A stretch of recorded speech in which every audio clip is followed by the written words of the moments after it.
Bienvenido. If you are able, please share this show with a friend. Leave us a nice review on the podcast player of your choice, or if you'd like to support us financially, sign up for the companion podcast, The St. Nicholas Project, on Gum Road. All these things really help us out. Namaste.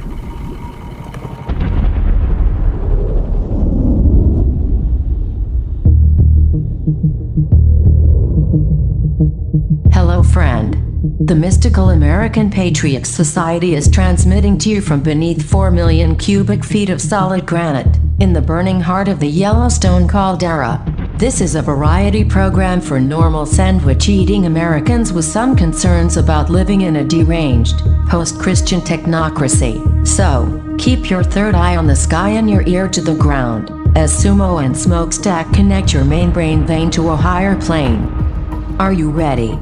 Stand by.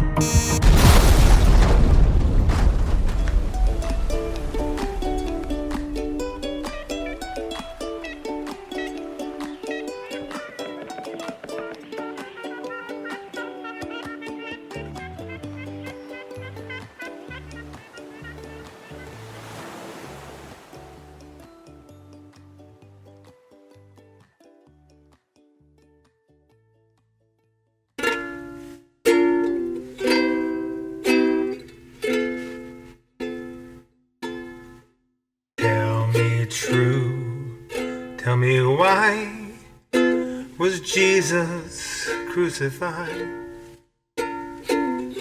Is it for this that Daddy died?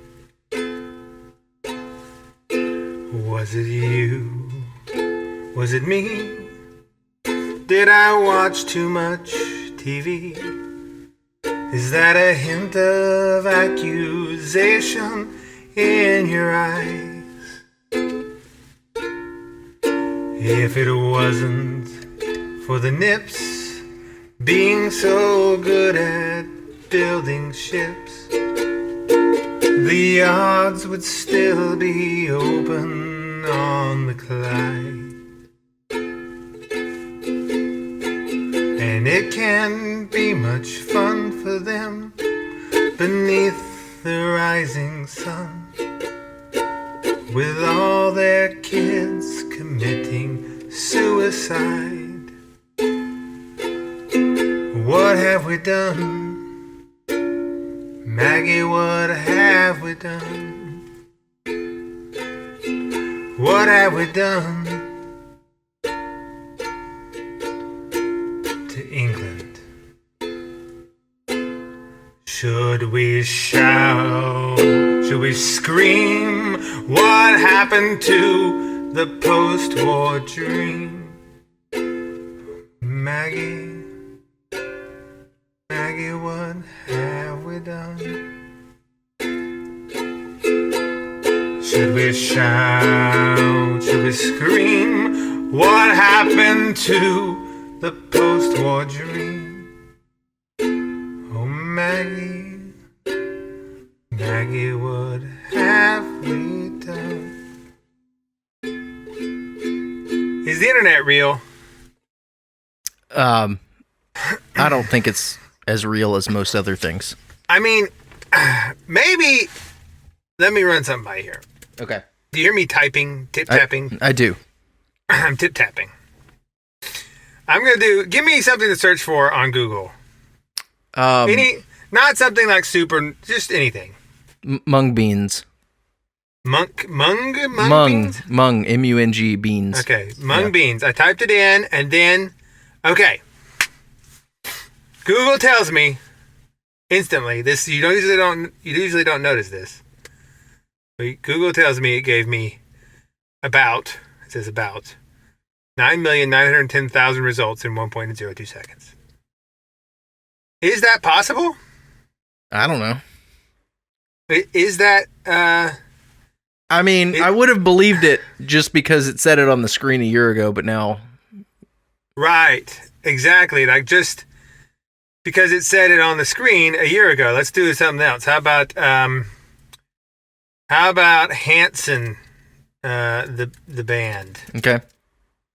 35,200,000 results in 1.15 seconds. Wow.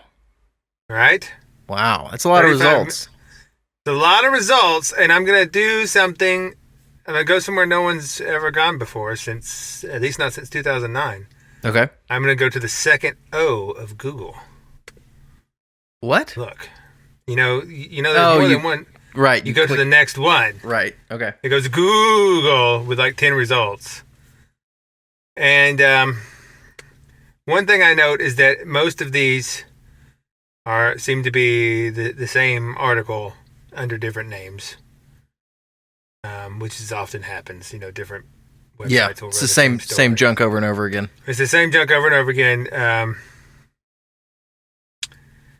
And yeah, and some of it is not relevant. Here's how we can book the booking agent for Hanson. Should we book Hanson for our show? Yes. Yeah. I wonder how much they cost. But if you go to you have to go to the 40 to get the booking agent. Oh, they have a UK number, I guess. I didn't know they were a UK band. We can book them for our 100th episode. We should. You know what? Speaking of our 100th episode, do you know what we're going to give all of the people that sign up for the St. Nicholas Project at the minimum price of at least $7 a month? I don't know. What are we going to give? We're going to give them all for a Christmas present. If they choose to provide their mailing address, a jump drive of the first 100 episodes. I love the first it. Season. Yeah, I love it. Of Map, because our seasons, me and Smoke decided that we needed 100 episode seasons. Yeah, which at one a week takes about 2 years. Right. Which means they're longer seasons than normal. But you get what you pay for. I don't know if that's good or bad. But you get what you pay for. And if you're supporting the show via financially via the St. Nicholas Project, signing up for the companion podcast, that's what you will get. Now, some people have noted that when you go there, it has the minimum is $7, but it says pay what you want otherwise, like if you want to support us more. Right. And some people have said, because it pops up with a suggested price of $100. and they said that seems a little much. And I said, well, that's true. I meant to put 10, but I hit the 0, and then I clicked through it. And then when I noticed it, I left it and thought that was a sign from the universe that it should be suggested 100. Yeah. But it was meant to be 10, but God took over and made it 100. So don't put that on me. It's not on me. If you want to do what God asks and pay $100 a month, oh no, that's for you. Oh no! The profit scam has taken off finally. If you want to do what God asks, that's on you. If you don't want to, that's fine too. I'm not judging you. God is, but I'm not. Right? So that's all I'm saying. Is it meant to be 10?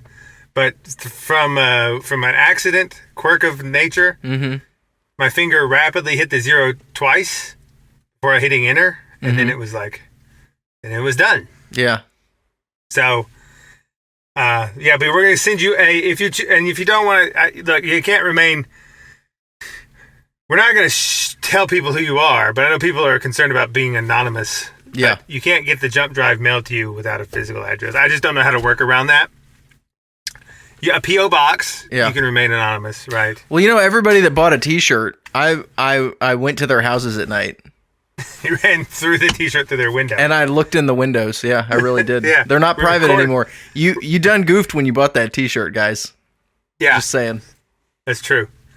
That's true. What was I talking about? Oh, yeah, the internet hero. But you know what? Before that, I went to a fancy-ish restaurant the other night. Okay. And I don't know if it's me or if it's the world. I'm inclined to believe that it's the world that's wrong and not me, as is usual. Yeah, sure. But it wasn't that great. And I don't know, but people would pay a lot of money for this food. And I've noticed this. This is how I feel at many restaurants that are supposedly, they have lots of Michelin stars or whatever. I'm totally with you on this. Is it Michelin, the tire man? He also gives. Yeah. He also gives food reviews. Well, I think they're separate entities, but same name. Okay. I just imagine the white tire man going to French restaurants Right. and grading them. That would be like the green dinosaur from Mario doing podcasting. Oh, yes, that's true, which is what's happening. I am the green dinosaur from Mario. A lot of people don't know that. Yep. This is what he actually sounds like. Mm-hmm. Shocking. Yeah. Blong, bang. Did it? See? See how similar? That was great. See how similar? Okay, so, but I went to the fancy restaurant, right? And the whole time I was like, I mean, it's fine. It wasn't bad. Mm-hmm. Like, it's not bad. But I couldn't help but thinking that people have been sort of psyoped by themselves into thinking that it was like tremendously better than like a McDonald's hamburger. Okay. Just from a pure taste point. Nutrition, I don't know. You know, I don't know that. I didn't look at the caloric and nutritional content of the menu item. But people have been sort of trained to say McDonald's ew. But actually, McDonald's hamburgers taste pretty good. Well, you put enough salt and fat into something, it's going to taste great. Yeah. Which is what they do at the fancy restaurant. Mm-hmm. They have the fatty piece of meat, and they put a lot of salt and butter on it. Yep. And then they're like, now eat it. And then people are like, yeah, this is really... But I just have never been to the fancy restaurants. Well, this just means that your wife is a good cook. Well, no, because I don't think that's what that means. Dude, I just teed that up for you, and you just didn't I know, I had to reject it, though, because what it is... See, if I said yes, she'd be like, but you're also impressed by McDonald's. You right. See? Okay. I see. Yeah. And I think it's either that my taste buds are very accepting and are okay with most foods. And it's just like, yeah, you know, you're not poison. You're great. And so then I'm like, the gas station hot box and Gordon Ramsay's Hell's Souffle. Okay. Mignana menorah. Mm-hmm. Is but they're both fine, you know. And I don't understand the obsession with. It's just not as good as it's not. So like a McDonald's hamburger is like what, $2, just for the hamburger, $2. Yeah, something like that. Okay, and then like a fancy hamburger at the fancy restaurant would be like maybe what, could be $20. $20, yeah. My point in that is it does not taste 10 times as good. Right? Often not, yeah. Yeah, not 10 times as good. Right. It may be better a little bit, but it's not 10 times better. You know? And I think that this may be... I was like, you know, people, it's the emperor's new clothes. Yeah. Lest people think that the modern thing of everyone agreeing with nonsense and being afraid to say so is new. That is an old parable. And I can imagine a Monty Python skit, maybe one day when we open our skit department and our improv department, we will have this skit, like a Monty Python skit where they're like a bunch of Egyptians standing around and the pharaoh's up there and everyone's like, you are the son of the sun. Ooh. And there's one going, but is he? You know, little British accent. But is he though? Yeah. And they'd be like, I guess so. He says he is. Everyone thinks so. He doesn't look that shiny to me. You think if he was from the sun, he'd be a bit more glowy. Yeah, yeah. You know? Uh-huh. And you could just go, but see, everyone's afraid to say it, and it's just, if people have, if enough people say something, everyone just sort of goes along with it. And if you just get people to believe, I guess this is sales and marketing, really. Marketing is getting people to believe your product is way better, even if it isn't. Well, that you can't discount the effect of the consumerism status arms race going on Yelp, where these nerds leave all these long reviews about dumb restaurants, and it's just, you know, I'm a Yelp super reviewer. Woo! The kind of person that leaves a negative Yelp review is surely going to burn in hell. Like, bro, what do you... like, How do you spend your time? Right. Like, I can see if you want to help someone out, like you want to help out a small business and give them a positive review. Yeah. Unless they, like, behind the counter, call you a racial slur and throw a milkshake at you. Right. What kind of person takes the time to write a negative Yelp review? Yeah. A bad one. A bad person is the answer to that question. And so but you're right, it is the status thing. And what I realized at the fancy restaurant, because on the table across from me was a couple reenacting that scene from Twitter a few weeks ago where everyone was freaking out about a $600 steak. Oh, that had like gold leaf on it? Yeah. And there was a couple next to me going all out for that, right? Mm-hmm. And I realized that what the restaurant is, you think the restaurant is selling food, right? But the fancy restaurant is actually selling the psychological ego boost that you are not poor. Yes. That's what it's selling. Yep. It's a way for you to be like, I'm not one of the poor people. I have gold leaf on my steak tonight. Yeah. And people, that makes people feel good. And this is why rich people, well, I think for several reasons, but one reason is just rich people get bored and don't know what to do with their money. So it's just like, well, I'll just buy something weird. Mm-hmm.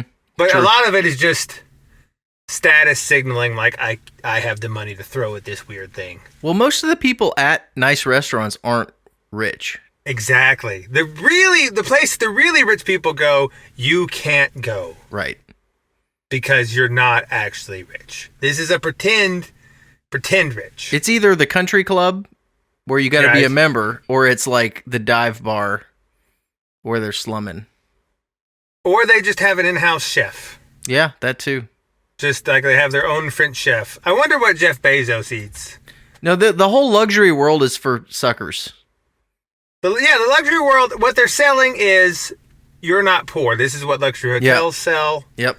That's what they're actually, and I've deduced from this that most people are actually selling a psychological product, but they confused and they think they're selling a physical product, and this separates the successful businessmen from the one that don't go very far. Right. The people that realize they're actually selling a psychological product. Yep, and social media has kind of amped that up because now you can post all your meals on there. Yeah, right. Like okay, for a while, yes, from like 2011 to like 2014, Apple computers were genuinely easier to use than Microsoft. True. But now that's not so anymore. But because Windows has sort of caught up, it's pretty much the same. Mm-hmm. But it still is a status symbol. Yes. To have the Mac. Mm-hmm. And so people will pay more for it. And Steve Jobs recognized this, and Tim Cook doesn't, because Tim Cook is like autistic or something in a way that Steve Jobs wasn't. If you listen to Tim Cook talk, yeah, and I've heard him talk in person, it's very, he has a very strange cadence. Like Steve Jobs could get up there and like really like sell you. Yeah, that's the difference really. Steve Jobs was a salesman first and foremost. And Tim Cook is like an engineer guy who doesn't have that silver tongue. Mm-hmm. And it comes off sounding a little like a scam when he tries to do it. Right, yeah. Steve Jobs would do it, he'd be like, oh yeah, take my blood plasma. Put it in that iPhone or whatever. I mean, he was so good at, but what he was actually selling, it was the psychological product, which is you are part of the technocratic elite. Yeah. You are a techno-rat.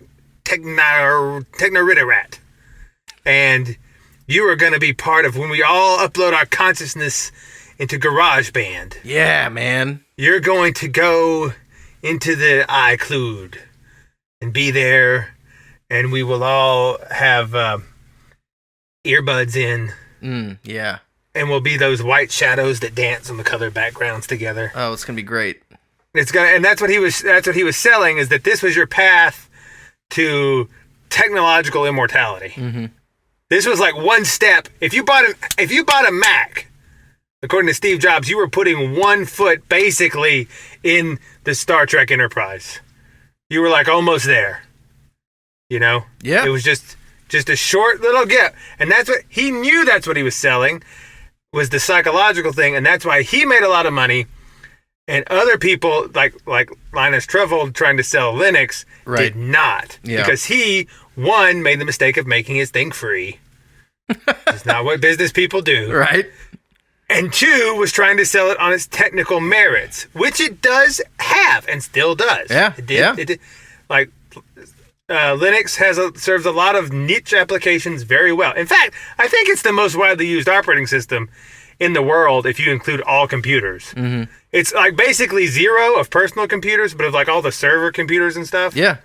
And like company computers, it's very, but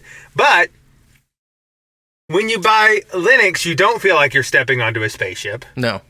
It's not made of Chrome. You can't lick it really well. You know, that was the Steve Jobs thing. Him and, was it Johnny Ive, the designer back in the day? Yeah, who had all the chamfered corners.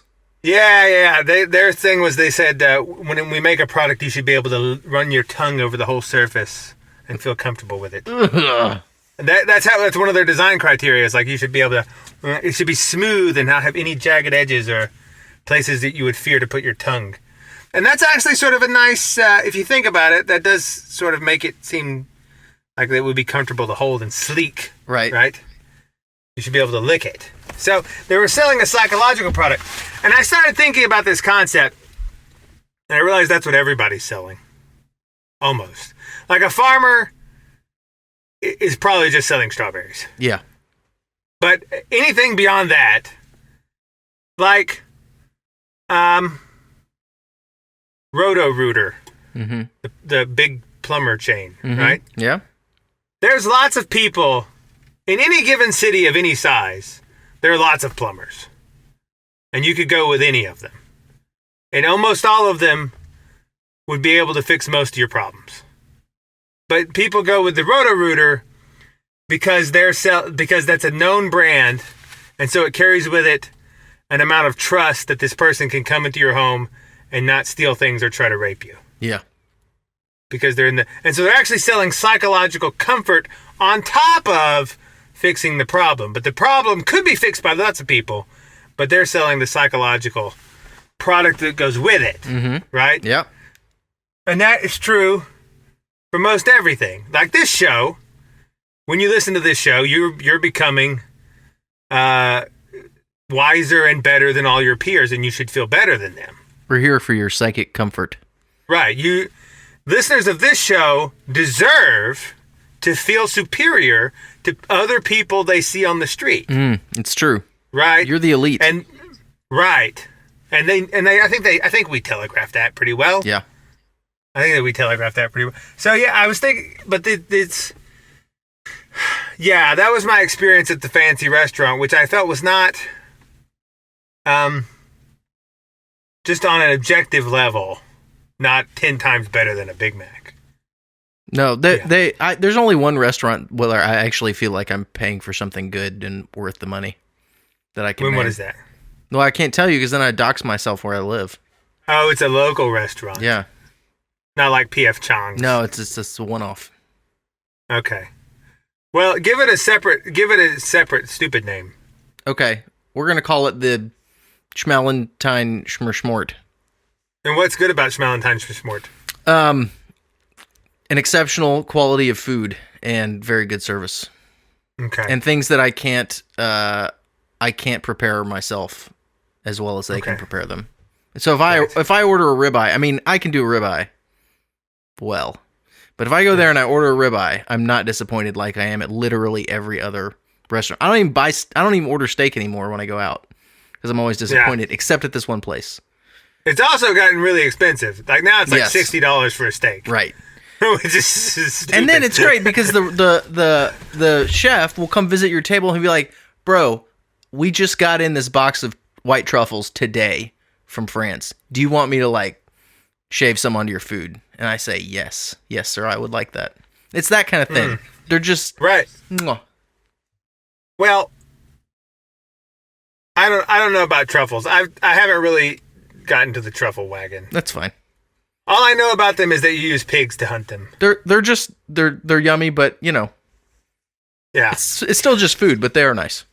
Yeah. So if you're struggling in business with your business, listener, you have to realize it's probably because you're trying to sell a thing or a service instead of a psychological desire. Yeah. And so stop trying to sell a thing. This is marketing people know this. And this is why everything feels so manipulative and weird on advertising. It's because they're manipulating you. Yeah, it's because they're weird and manipulating. Mm-hmm. But I guess people like it. Right. So they're just... Well, that's why people date manipulative psychopaths, because they like it. Yeah. They like the feeling of being manipulated by a psychopath. Sometimes it makes you feel good. Yeah, I guess so. Just saying. I mean, that people are listening to this show, so... Good point. Yeah, good point. But yeah, the internet is it. This is a recent thing has come up called the dead internet theory. What? I don't know if you've seen this.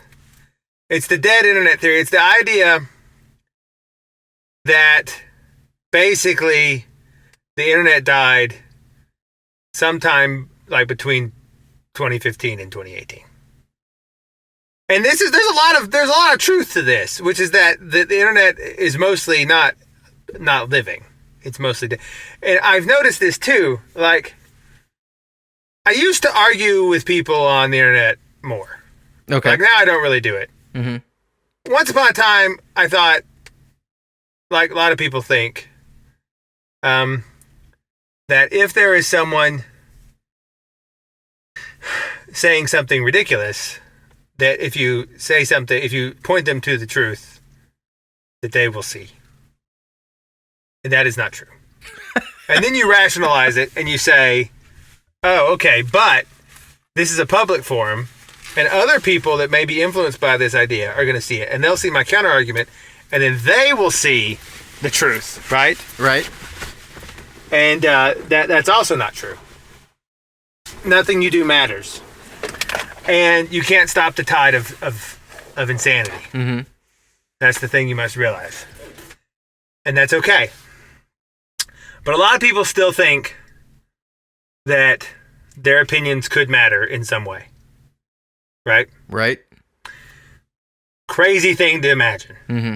Is that your opinions... Imagine thinking your opinions could matter. Just imagine. They can't.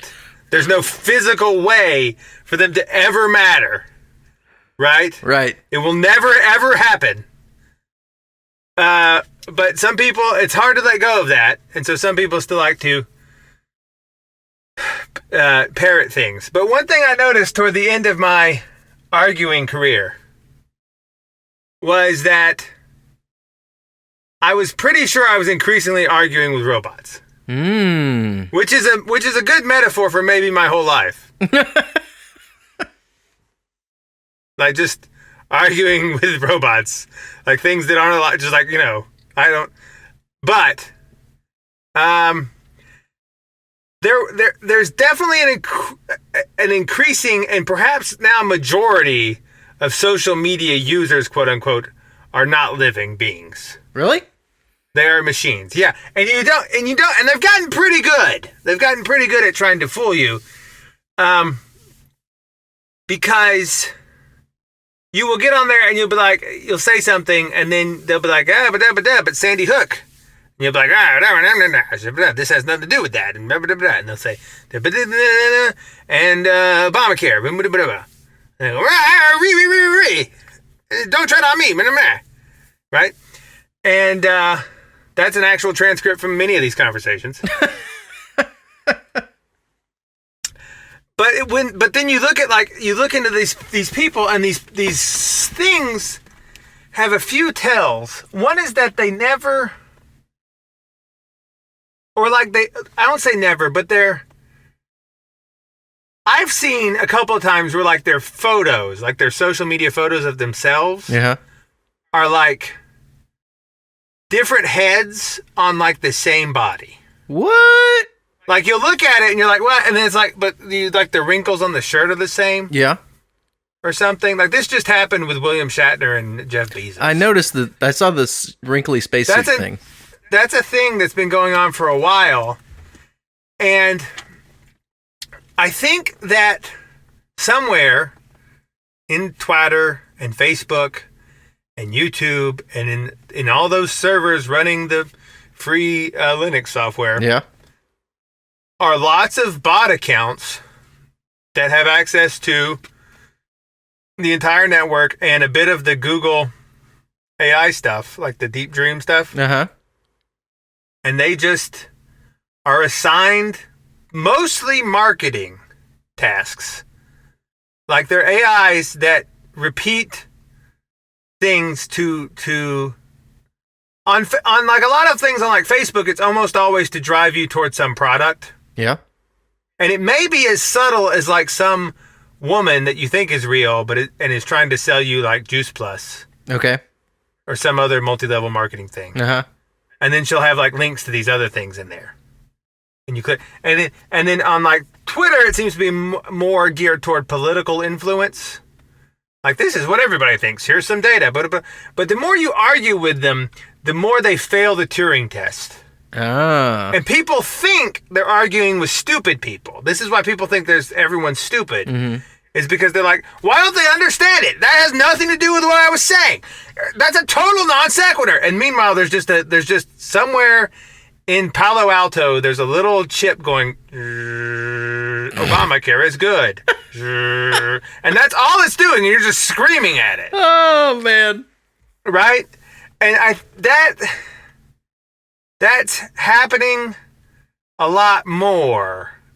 Like, that's one big issue of the internet is dead theory. The internet died. And I think that one is really quite true, because like what the internet will do is it will serve you up the bots that you want to keep you engaged on the platform so you can serve you more ads. So how many of our listeners that I interact with on Twitter are bots? At least 50%, which I don't mind if they sign up for the St. Nicholas Project. Well, now how do I know which ones are bots? It's tough. The Turing test is difficult. I mean, is Bannister a bot? I don't think he is a bot. Is Chungus a bot? Chungus is a sad bot. He's a sad bot. Yeah, he just has his script. Chad Wolf? I mean, I think if there really are bots out there, some of the people I talk to on Twitter sometimes should be one of them. Should be one. Oh yeah, I mean, make no mistake, listener. You're probably friends with a computer chip somewhere. Going, repeat what he says and say it's good. Is Immanuel Kingman a bot? I mean, he's running a podcast. That'd be a serious bot. No, I don't think he's a bot, because he did an astral projection healing of my spine. Wow. So I think that's a bit above the pay grade of Google Deep Dream at the moment. Maybe not forever. Okay. All right. So Immanuel Kingman is real. That's what you're telling me. I don't know. Yes. We're not sure about the others. We may need proof of life, Bannister. CC Seeker. Or proof of astral auric field. Yeah. One of the two. Right.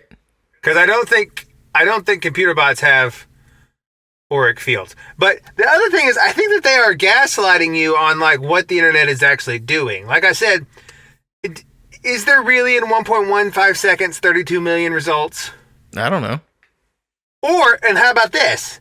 So the dead internet theory is a new thing. It's something people just started putting forward like a few months ago. Okay. So for Hansen, I got 32 million in 1.15 seconds. Right?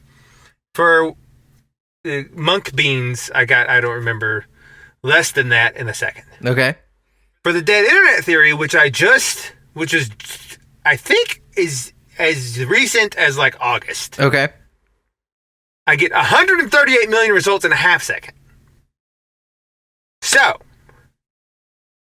could that be because there are a lot of machines writing articles to tell you that there are not machines writing articles and tweets? So are all the results like debunks or something? A lot of it is debunked. Yes, like the first ones are debunkings. Okay, yeah. Well, and then, the Google is defending itself. Right. And so it's like the bot is like, oh, they think we are failing the Turing test. We must tell them they are wrong. Yeah. The Turing test is being passed. and and that's what it's doing. And like, is it like, how is there 138 million results for this thing that's been around for like 4 months? That's a good question. Right. And like, when I start to look, well, search it in quotations and see how many you get. Okay. Because it may just be, your parameters are bad. 6,740. See, that sounds more appropriate. But see, I don't know. But I bet they're all debunks. They're debunks. And look, I'm going quite far here. I'm at the 14th O. And well, now I'm into like white supremacist crippled lawsuit over Charlottesville rally. I don't know what that has to do with it. Is Nico Bellic dead? See, they're trying to discredit dead internet theory by making it sound white supremacist. So that's like a discrediting operation. Yeah. Now, but see, here's the thing. Also, what you do is that if you actually go through the Google things, right? So if I go to the first one, like I said dead internet theory, I got 138,000 results in 0.38 seconds this time. 0.38. Okay, which seems ridiculous. But if you actually try to go through them, 138 million, and you go to the 14th O and then the 16th O, now at the 16th O, it says page 16 of 151 results in 0.68 seconds. And I don't... Wait, what? And then it says... I know. If you go... The 16th O says I have 151 results. And the first O says I have 138 million. Maybe you just don't know how Google works. Could be. Or maybe Google is just throwing made-up numbers at there to make themselves look impressive. I think that's probably possible.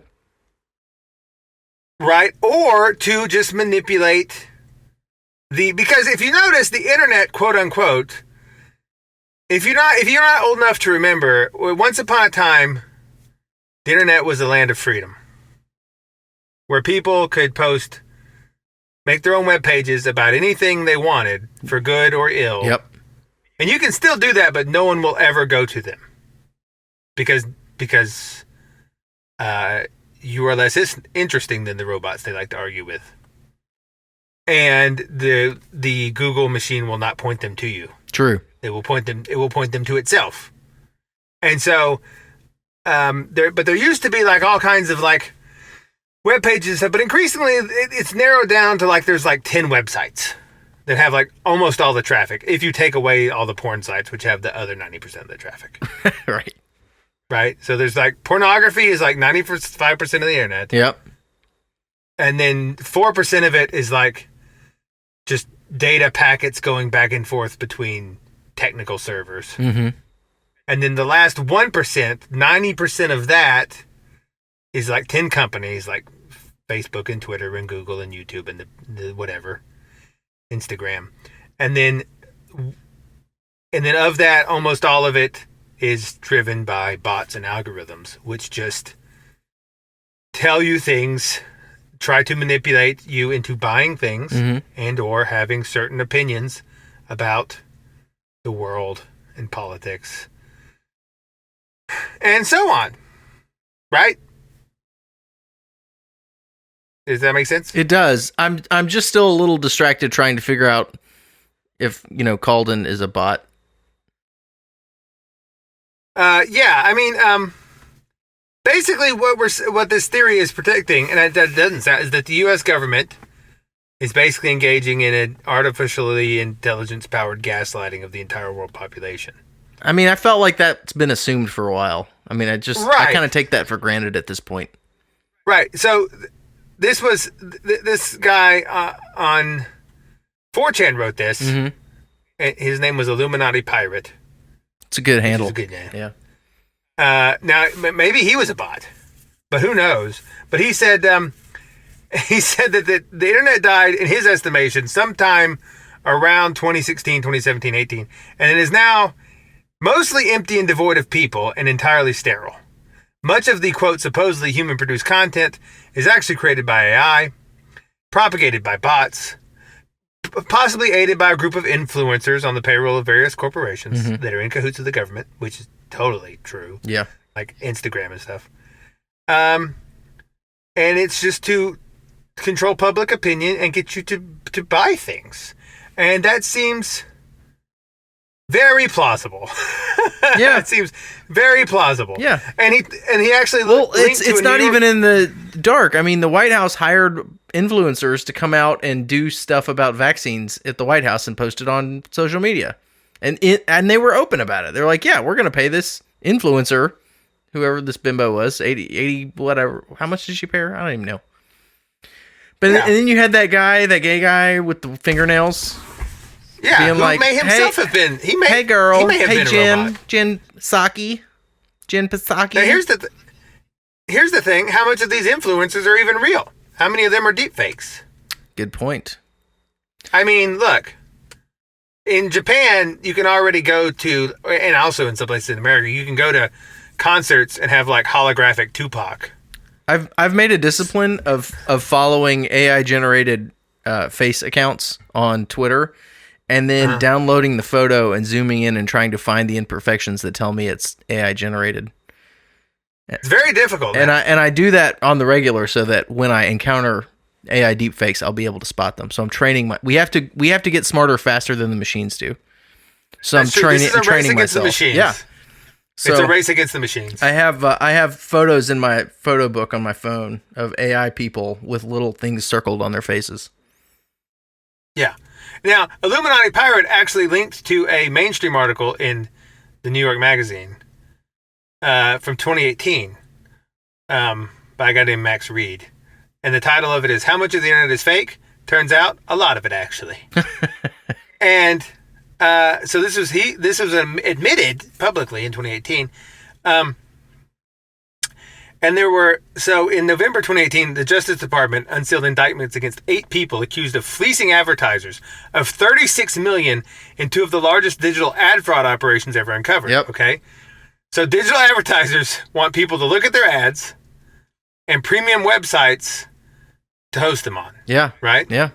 Okay. So the schemes in this case, dubbed MethBot and Thrive by the security research, they faked them both. All of these, so there was, the hucksters infected 1.7 million computers with malware that remotely directed traffic to spoofed websites, which are empty websites designed for bot traffic. It served up video ad purchased, right, from what, so it was just, basically, they had malware in people's computers to send fake clicks to fake websites with fake users to the advertisers. So there's fake clicks, fake mouse movements, fake social network logins, all of it to masquerade as engaged humans. And so people, like a lot of these people that have like 100,000 followers, a lot of those people don't exist. Like you're just screaming. Have you ever heard of being heaven banned? No, what? Heaven banned. This is a thing that they talked about and then they dropped, which means they talked about it and then decided to do it. This is how you would. This is a proposed method of dealing with problematic posters like you and I. Yeah. People that might post things that make people agitated. So there's shadow banning, which is where they don't ban you from the platform. They just other people mostly can't see what you're saying. Right. Like it doesn't show up on their feed. Mm-hmm. Or it shows up to like a few people that the algorithm has determined tolerate you well. Yep. So you're not agitating lots of people. Mm-hmm. Well, what they proposed is, what if we heaven ban? Like, what if we? This is negative on their psyches to shadow ban and make them just scream into the void. Mm-hmm. What if we gave them bots that would like all their posts and occasionally comment and go, so right. Oh, I love it. And stuff like that. And then people are just screaming into the void and feeling great because the robots are going, oh, you're so smart. You're so smart. And then you just trap them in a little web of their own ego. Oh, no. Of a little heaven paradise where everyone loves them. forever. And then they're never talking to anyone. And then you like set it up so that the bots that drive the most re-engagement of the user get like re-upped into the system. So you have like better and better bots with every iteration till eventually somebody logs in and they never log out again. They just like die clicking their phone, like tweeting stuff at bots. Yeah. And so in these scams, basically the scammers had created a simulacrum of the whole internet where the only things real were the ads. What? I mean, imagine it. The ads were real, but they were being shown to fake users doing fake clicks. They were being paid like, this is all. It was, look, in 2013, the Times reported that a full half of YouTube traffic was bots masquerading as people. A full half. Wow. In 2013. Right? Half in 2013. At the same year, they said only 60% of web traffic was human in 2013. So how much has it gotten since then? What if there's only a few thousand real people on Twitter? I think there may be. But imagine, this is where it gets bad. So YouTube has systems for detecting fraudulent traffic, right? Uh-huh. But that's also a bot. If you spam it enough, it will begin to think the bot traffic is real and the human traffic is fake. And then it starts banning you for being abnormal. Right? Then it starts banning you for abnormal behavior. And that's how the internet died. That's how it died. Like, really? It's probably at this point, like 80% of internet traffic and clicks is just bots clicking on themselves. And the only people left on the internet are weird enough to be confused as bots.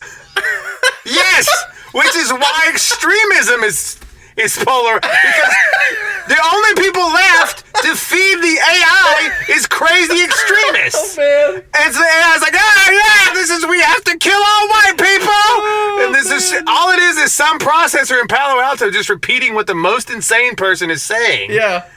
And then that makes politics. It's not a good situation. You know? So a lot of the internet is fake. And this is the theme of this show is that almost everything you look at is fake. And I mean, China, you have videos of people in China, they don't even have very sophisticated things. They just have click farms. Yeah. You ever seen a click farm? Yeah.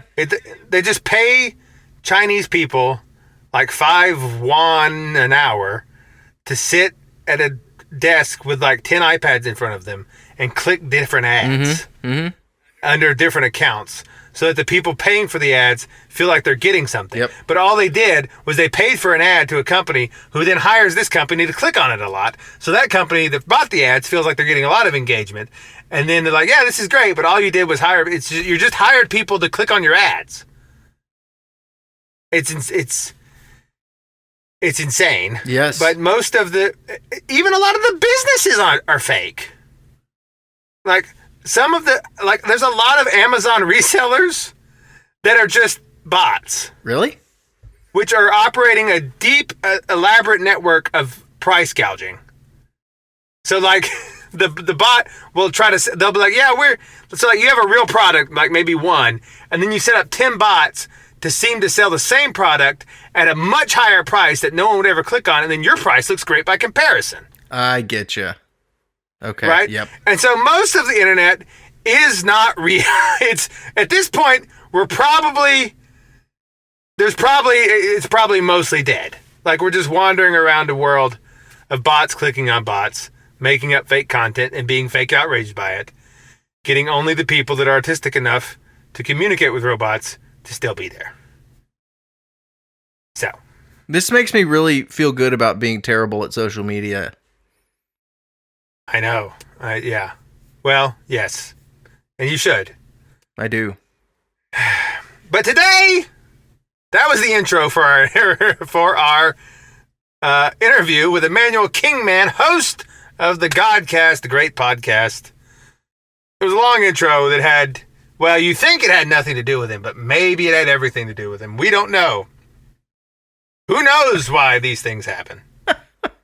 Who knows why, who can say the plans of God? Yeah. Before the foundations of the earth, this intro was destined for some reason, and we don't know what it is, but we trust that it fulfills some great plan, especially for those who sign up for the St. Nicholas Project at least $7 a month, and definitely for those that do it for $100. Definitely. Those people, yeah. You know my favorite, I forget his name. I used to sit up at night and watch televangelists. Okay. And it's kind of fascination. Right. There was one guy named Creflo Dollar. Yeah, man. I loved. Yeah. Because his last name was Dollar. Yeah, man. He's cutting straight to it. Yeah. He's just like, listen, we both know what this is. Yep. We both know what this is. I'm going to give you what you want, and you're going to give me what I want. Yeah. The televangelist is just skipping over the product and just selling the emotional thing. He's just like, listen, I'm going to sell you the feeling that you are not bad and that you're going to heaven. Yep. And you want that feeling, so pay me money. Right. And there's a certain honesty in that is devoid of things like purchasing pizza or whatever. There's a way of looking at it's it. It's the essence of consumerism. Like it's the televangelist is the archetype. Consumerism. There's a way of looking at that where the televangelist is actually the most noble. Because he's just giving you exactly what you want with no filler. Yeah. There's no excuse there, right? And he's brave enough to be honest with both of you through lying. Right? Yeah. Because he knows that you want to be lied to. Yeah. And he wants to lie to you. Yeah. But my favorite one, I wish I could remember his name. He was this... Benny Hinn. Maybe Benny, but he was... Yeah. And I remember one time he said, now listen, you send me $100, I'll save 100 souls. Oh, no. One soul, $1 a soul. And I was like, wow, this guy really... I mean, imagine if you believed in God even a little bit and saying that. Wow. Even a little bit. I mean, that's shocking even for televangelists. I think even if you were a hardcore atheist, you would be a little like, that's probably going to get me in trouble when I'm dead. Right, yeah. That seems like really bad. Yeah. But he had the honesty to do that. Let's see. He had the temerity and the fortitude to give the people what they wanted. Yeah. And he did it. And that's why capitalism rewarded him. Right? That's why Mammon rewarded him. Because he was willing to tell the truth. He went all the way for Mammon. He went all the way for Mammon. I used to know a business guy that had a painting of Mammon up above his desk. It was a little creepy. Yeah. A little creepy. But anyway, yeah, the Immanuel Kingman hosts the Godcast Light Over Darkness Godcast, which is a good show. It's a great show. I was recently on his show, and now he's on our show. This show might actually come out before my interview with him does. I don't remember. I don't know. And then I think he wants you to be on the show, too. Okay. At some point. Cool. Sounds fun. Yeah. And so what we did was, we went through, we talked a little bit about his history and backstory, and then we went through and we just did I asked his opinion about some of my favorite episodes of his.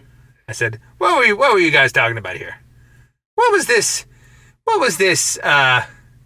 mystical imperialism of Afghanistan? You know? That sounds interesting, yeah. Yeah. And so we would just go through it. And then after the show was over, he told me that he had come to me in a dream and seen where my back was messed up, because sometimes my back goes out. Wow. And he pushed it around. And he fixed it. And so far, to be honest, I haven't had any back issues. Now, that hasn't been but a few days. And I usually have to do something specific to throw my back out a little bit. Well, go do the thing. No, I don't want to do it. I'm not going to test it. I'm not going to. No, go do. Come on, man. I'm not gonna tempt fate. I'm just, a prophet is not valued in his own country or whatever. Okay. Right? Mm-hmm. That makes sense. Yeah, sure. And so that's what I'm saying. That's what I'm saying. I see. Yeah. So, yes, but season 2 is coming up.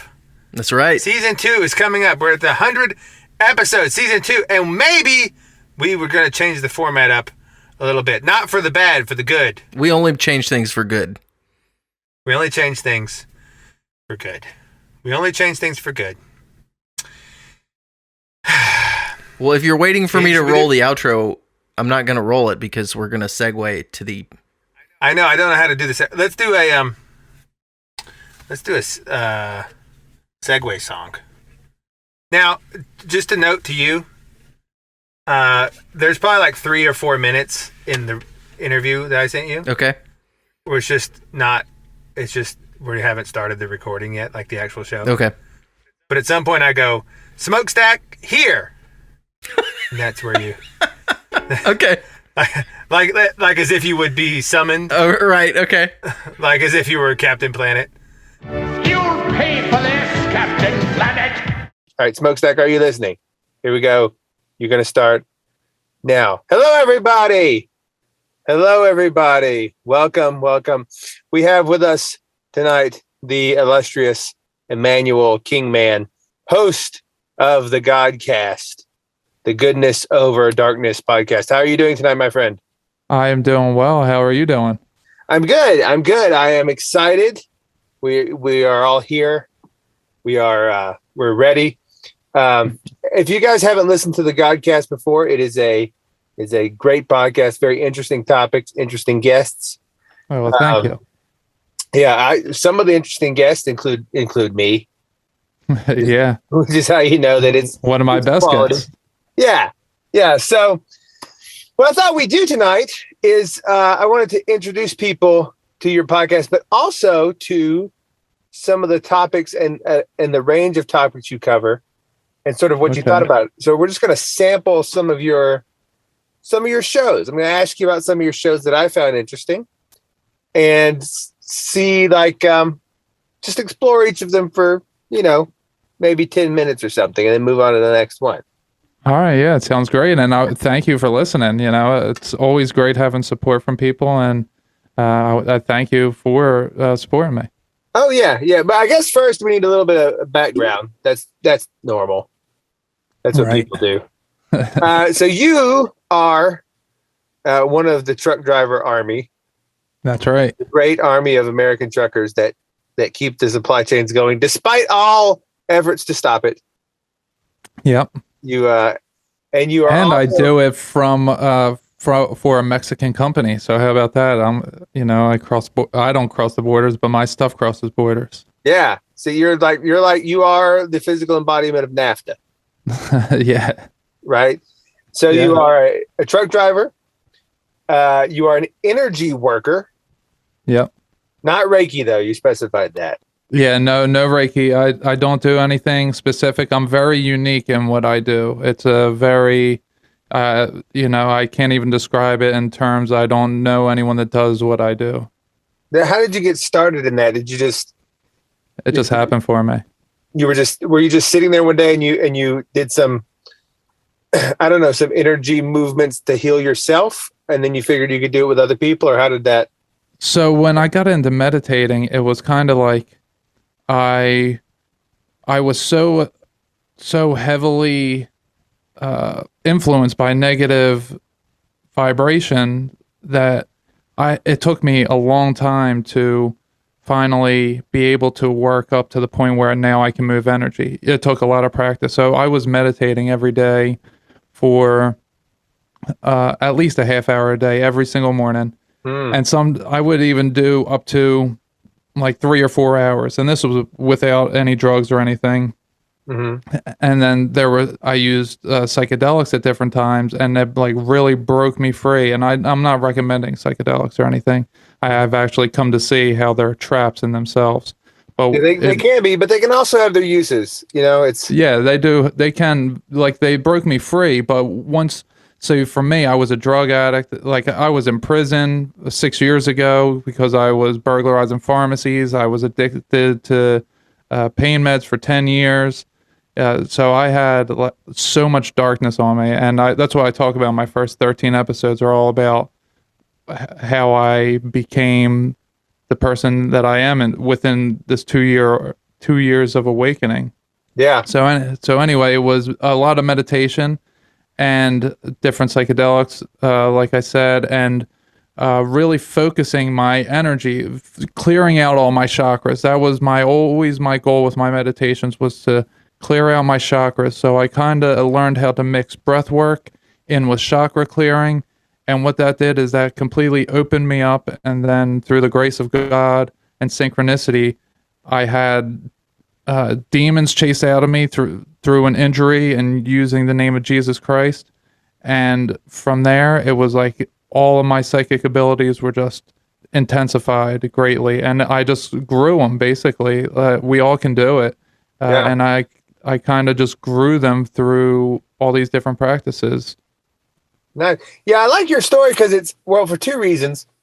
One, it shows how quickly someone can turn their life around. Yeah. Like you said, in like a 2-year period, you went from like really dark place to a really good place. Yeah. Really quickly. Yeah. And so people can think, like, so often when you're in that bad place, it feels hopeless. Yes. But you're an example that it isn't. You can get out of it. And also, Right. I find it very interesting how you so seamlessly mix sort of like Hindu traditional medicine, like with chakras and stuff, with Christianity, and they're just right there with no problem for you. Yeah, well, so with me, when I was brought up, I wasn't brought up in the church. I was baptized as a Methodist Christian, but I went to Sunday school maybe every week for like 4 months of the year, and then after that, it was like hit or miss. My parents weren't into God. I didn't know anything about Jesus. And then I was an atheist for 10 years. And then when I had this awakening, the way I awoken was it was giants and ancient civilizations is what I was studying. And then, like I said, it was a psychedelic. So I got into all the mysticisms because that really fascinated me. And the meditations I was having were just like out of this world type of stuff. So I learned all of that stuff. And then I came around to, because I'm psychic, I just get information. I just have these thoughts, and we all have them. I just recognize it for what it actually is. It's just, I have these thoughts about different things, and a lot of these thoughts just end up aligning with the teachings of Jesus and Paul. And then I was using Jesus as kind of the way most New Agers do, and I wasn't into New Age at all, but the way that they are like, yeah, Jesus is just another ascended master. Like that type of thing. Like he's just an avatar, like Buddha, Krishna. And then I started realizing more and more that no, Jesus is actually different. And I knew it was the only name that I could trust. So all the music I listened to was Christian hip hop and Christian worship, because I came from such deep, dark places, and learning the vibrational frequencies of everything. I knew the patterns that those dark music that I listened to, Eminem, Lil Wayne, Biggie, Tupac, that was very dark stuff. And I switched completely to Jesus. And a year and a half of listening to his music and trying to better myself. Like I said, I had that injury crack open, and I was saved by Christ, the way that people exclaim that they've been saved by Christ. Like I just knew that's what happened to me. Right. And that was in January. And ever since then, it's just been everything I'm studying. If I look at it from this is a simulation, I can explain to myself like, oh yeah, then Jesus would be the hero. This is the hero's journey. Jesus would be that hero, collectively speaking. If there's one hero for humanity, as above, so below on that scale, it would be Jesus. And I can explain it in psychedelic terms, how I seen him and interact with him. And I can, my connection with Jesus is very strong, and I learned it from a not Christian background. So when I talk about Jesus, people not Christians get offended by the name. Spiritual people have been very offended by the name. And I was at one time offended by the name, and I realized that it was, if I'm thinking, what would be triggering me to turn away from that name, and to be like, oh, there's probably demons in me that, and I just had that thought, and then it turns out I did. You know, so that's real. I mean, like, people have demons. You know, and it was in my root chakra. Yeah, people, you really have demons. It's like a thing. Yeah, and I bet in my sacral chakra too. You know, that's where they hang out in the solar plexus. Those lower three. Yeah, and the chakras are real things as well. You know, and a lot of Christians don't know that because it's been taken out of Christianity. Mm-hmm. You know, there's one thing in the Bible in Revelation. It says that whoever takes away from or adds to this book shall be removed from the book of life. Well, so much was removed that explains these types of things. So, you know, when we talk about it and people say that's not biblical, it's, well, yeah, because a bunch of humans, you know, went out and they wanted to control everybody. They took that stuff out of the Bible because they wanted to control you. They didn't want you to know that you have all these energy centers, that's what Jesus was doing from the age of 13 to 29. He was into the Eastern mysticisms and learning how to be a yogi and control all of his stuff. I've thought so much about like the missing years, quote unquote, of Jesus between like 12 and 30, you know.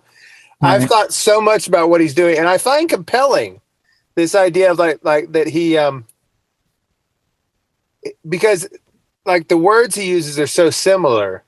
Right. To because I mean, Jesus is an Oriental, you know, he's in the Asia, right? It's not how we think of him, but he's using, like, he says, my yoke is easy, my burden is light. But yoga is just the word Sanskrit for yoke. It's the same word. He's saying my yoga is easy. Okay. It's just a different translation, you know. Yeah, it's a bit, but I find that such an interesting idea that like he was, sort of this guy who had that meditative side too that he then brought on. It's just an interesting idea, like what he was doing during that time. But do you think that your atheism contributed sort of directly to your depression and being in that bad state? Oh yeah, 100%. Because so when I went to prison for burglarizing pharmacies. And it was my 90th day in prison. Well, sorry, prison is state prison. I was in jail. I was in county jail still. And it was my 90th day in. And I remember specifically it was my 90th day. I don't really know why, but I always just remembered. And what happened was I prayed that night. And I prayed to God. And I said, you know, this isn't for me, basically. Yeah. You know, I'm sorry. You know, I want to do good. And it's been almost 7 years now, and you know, it's actually funny that it's almost 7 years now, and it takes 7 years for all of our cells to regenerate and make ourselves completely new. So, you know, I am so completely new. Yeah, for real. It's interesting, you know, it was 90 days. 9 is a very symbolic number. 7 years. Is. 7 years. Yeah, you can't get away from the numerology. Once you see it, it's like all over your life. Oh, you want to see something? So earlier I had to call up something about some case number or something, and they gave me the case number. It's 399669. Yeah. Once you start seeing it's like everywhere, and I mean, people can get a little too into it where they start seeing it really everywhere. But it like these things take a certain amount of time, and like you'll notice, like if you begin on some sort of journey, it's like, oh, that took 7 years, or that took 40 days, right? And it's just how it works. Right, exactly. My psychedelic experiences, it was my 40 days. Jesus had his 40 days in the desert of having nothing but the sun and psychedelics, you know, mushrooms and cactus out in the desert. Not mushrooms, but cactus. I had my 40 days of psychedelics in my apartment, you know, in Philadelphia. So, you know, it always does work out that way for us. Like you were saying earlier, psychedelics can be a trap for sure, but it's sort of like the dose makes the poison sort of thing. You know, like like Alan Watts used to say, once you get the message with psychedelics, hang up the phone. Yeah. Like if you just keep taking them and stuff. Exactly. Because see, for me, I was an addict, so then I kept chasing. So I did about like 7 or 8 different types of trips. I used all different types of stuff in order to see what worked best. And mushrooms are probably the best if anyone is going to look into it, but I don't really recommend it just on a flat general basis. They can definitely serve as a means to break you out of materialism and show you there's something. Break your ego. Yeah, break you for sure. Yeah. Now they can also be the door the demons can enter in through. Well, yeah, what's interesting about that is so do you know how iboga and ayahuasca both came into existence according to legend? I've heard ayahuasca that the shamans just say that the trees taught them. Yeah, and same with iboga. But if you look at the Book of Enoch, it says that they came down, the fallen angels came down, and they made people acquainted with plants and root cuttings. So it wasn't that the plants were talking to the people; it was these fallen angels who couldn't be seen talk to the people. Right. And had them do that so that they could see them. Yes, it's like I was talking about in our show not long ago. Mm-hmm. The spirits are trying to be more incarnate, and so they're like down here, they're fallen, and they're like, how can I get the people to see me, and then how can I enter them, and how can I manipulate matter, and it's crazy, but it does appear to be the way things work. And I had Gary Wayne on the other day on a round table about fallen angels, Nephilim, secret societies, and alien abductions. And what he was saying was there's a relationship. There's an avatar and the avatara. So if you think of it in the types of possession, it's not that something completely takes over you straight in your body, but it's above you. It's something much larger than you that's sticking like its feet into your body, so you guys are hooked, and the avatar is the possessor, which is the demon or the fallen angel or the spirit, and you are the avatara. So it works like a puppet. Yeah, exactly. Like a puppet. Yeah. And the more so, when it says in the Book of Enoch that once it couldn't consume anymore, what that means is once it became the person and it became its own host, now it needed that host. So I like to use it as heroin. So it needs that host to get other hosts. So if you have like this heroin, a guy shooting heroin, and then he gets his girlfriend and gets her to start shooting heroin, the heroin is controlling this whole situation. Right. And that's how the fallen angels, that's how demons operate in order to stay, because they're so much larger than we are, but in order to have experience, they need us. So they're parasites that live off of us and feed off of us. Yeah. What do you think so if that's how the fallen angels operate, what are because I wondered this, because so a fallen angel becomes a demon, and then they need us to sort of get up out of hell a little bit. I think I think they glom on to us to try and climb up out of hell just a little bit. I think that they were jealous of us. Yes, agreed. That God told them to watch us while we got to experience. So when the Book of Enoch calls them the Watchers, because they are literally the stars. Stars have, just like anything else that's alive, has a spirit, has a soul. And they were tasked to just move in our sky in a way that we could tell time. Just so that, the sun and the moon, they stayed in place. And most of the other stars stayed in place so that we could tell the seasons and time and all that. And this has nothing to do with astrology. It just has to do with, the changing of our sky every day. So they fell because they wanted to tell everyone down here that this was hell, and started to give them all this information that they shouldn't have had. And what that did is they took away discernment from the human. So the human didn't have discernment. The human was like, oh, but, from the higher perspective, we live in a dual world. You need light in order to understand darkness. But turns out that's not really true the way that they teach us duality is, because when you're firstborn, you're a newborn child, and you get your butt smacked, you cry because you know pain, but you didn't need to know joy first. There's always a first experience, and you don't need to know the opposite to know what you're experiencing. So they only make it a dualistic world in order to exist. And this is why that they don't like Jesus, and why they are okay with Buddha, Krishna, Muhammad, Mithra, and Dionysus, all these other guys. They're all dualistic. Exactly. So they were like, okay, I'll just meditate by myself all the time, so you can go eat all the children that you want, because we're evening out the world. Mm-hmm. Yeah, so that's Jesus the difference with Jesus. Jesus is not he's not a God of balance. He's like, listen, it's 100% light. Yeah. There's no darkness at all. And that's a really high bar. That also scares people, because it's like, I can't do that. And it's also, when we explain it in our simple English language, it's very hard to understand that it's multiple things happening at once. Like, it's completely love. And what that complete love means is that there isn't darkness, but wherever you are, he knows that he has to love you enough to make you want to stop doing those things, because consequence doesn't work. The fear of consequence doesn't work. It's the wanting to do what feels right.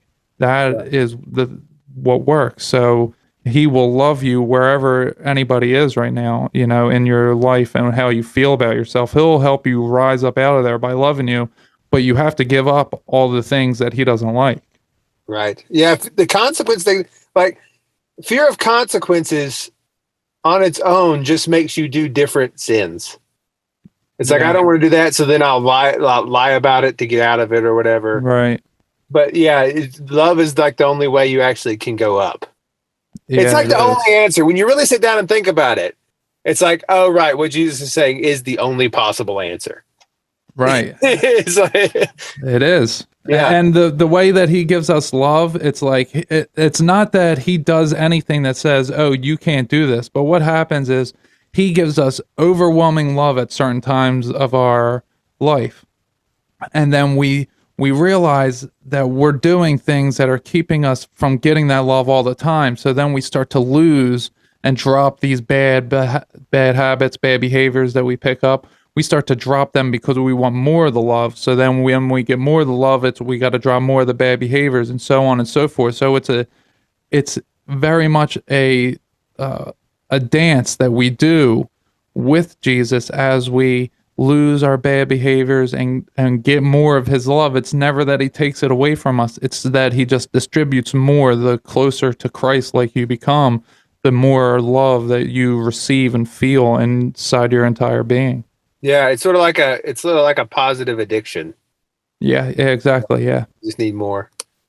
Yeah, man, that's good stuff. Yeah, your story is very inspiring from the way you came up out of darkness and so quickly, Oh, well, thank you. Yeah, it's been a trip.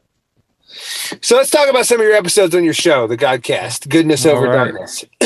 One of the ones I enjoyed, because it was just sort of this crazy. Not crazy. It's just this weird idea I'd never really considered. It was episode 56, The Mystical Imperialism of Afghanistan. Oh, yeah. That was a really good one. Yeah. It was Paul Fitzgerald and Elizabeth Gold. So what is mystical imperialism? So, so what they were saying is mystical imperialism.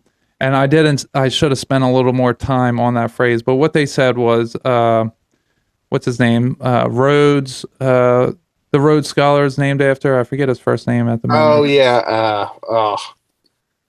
Yeah, so whoever Cecil Rhodes, Cecil Rhodes, Cecil Rhodes, yeah.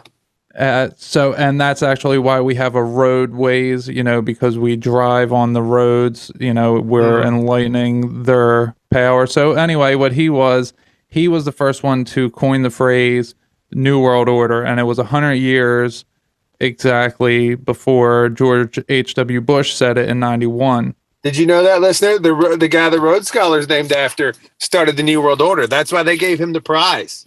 Yeah. That's why they made him the thing. It's all the people you've ever heard of that are famous in the fallen world are so because of their evil. Yeah. It's like 100% of the time. It's crazy.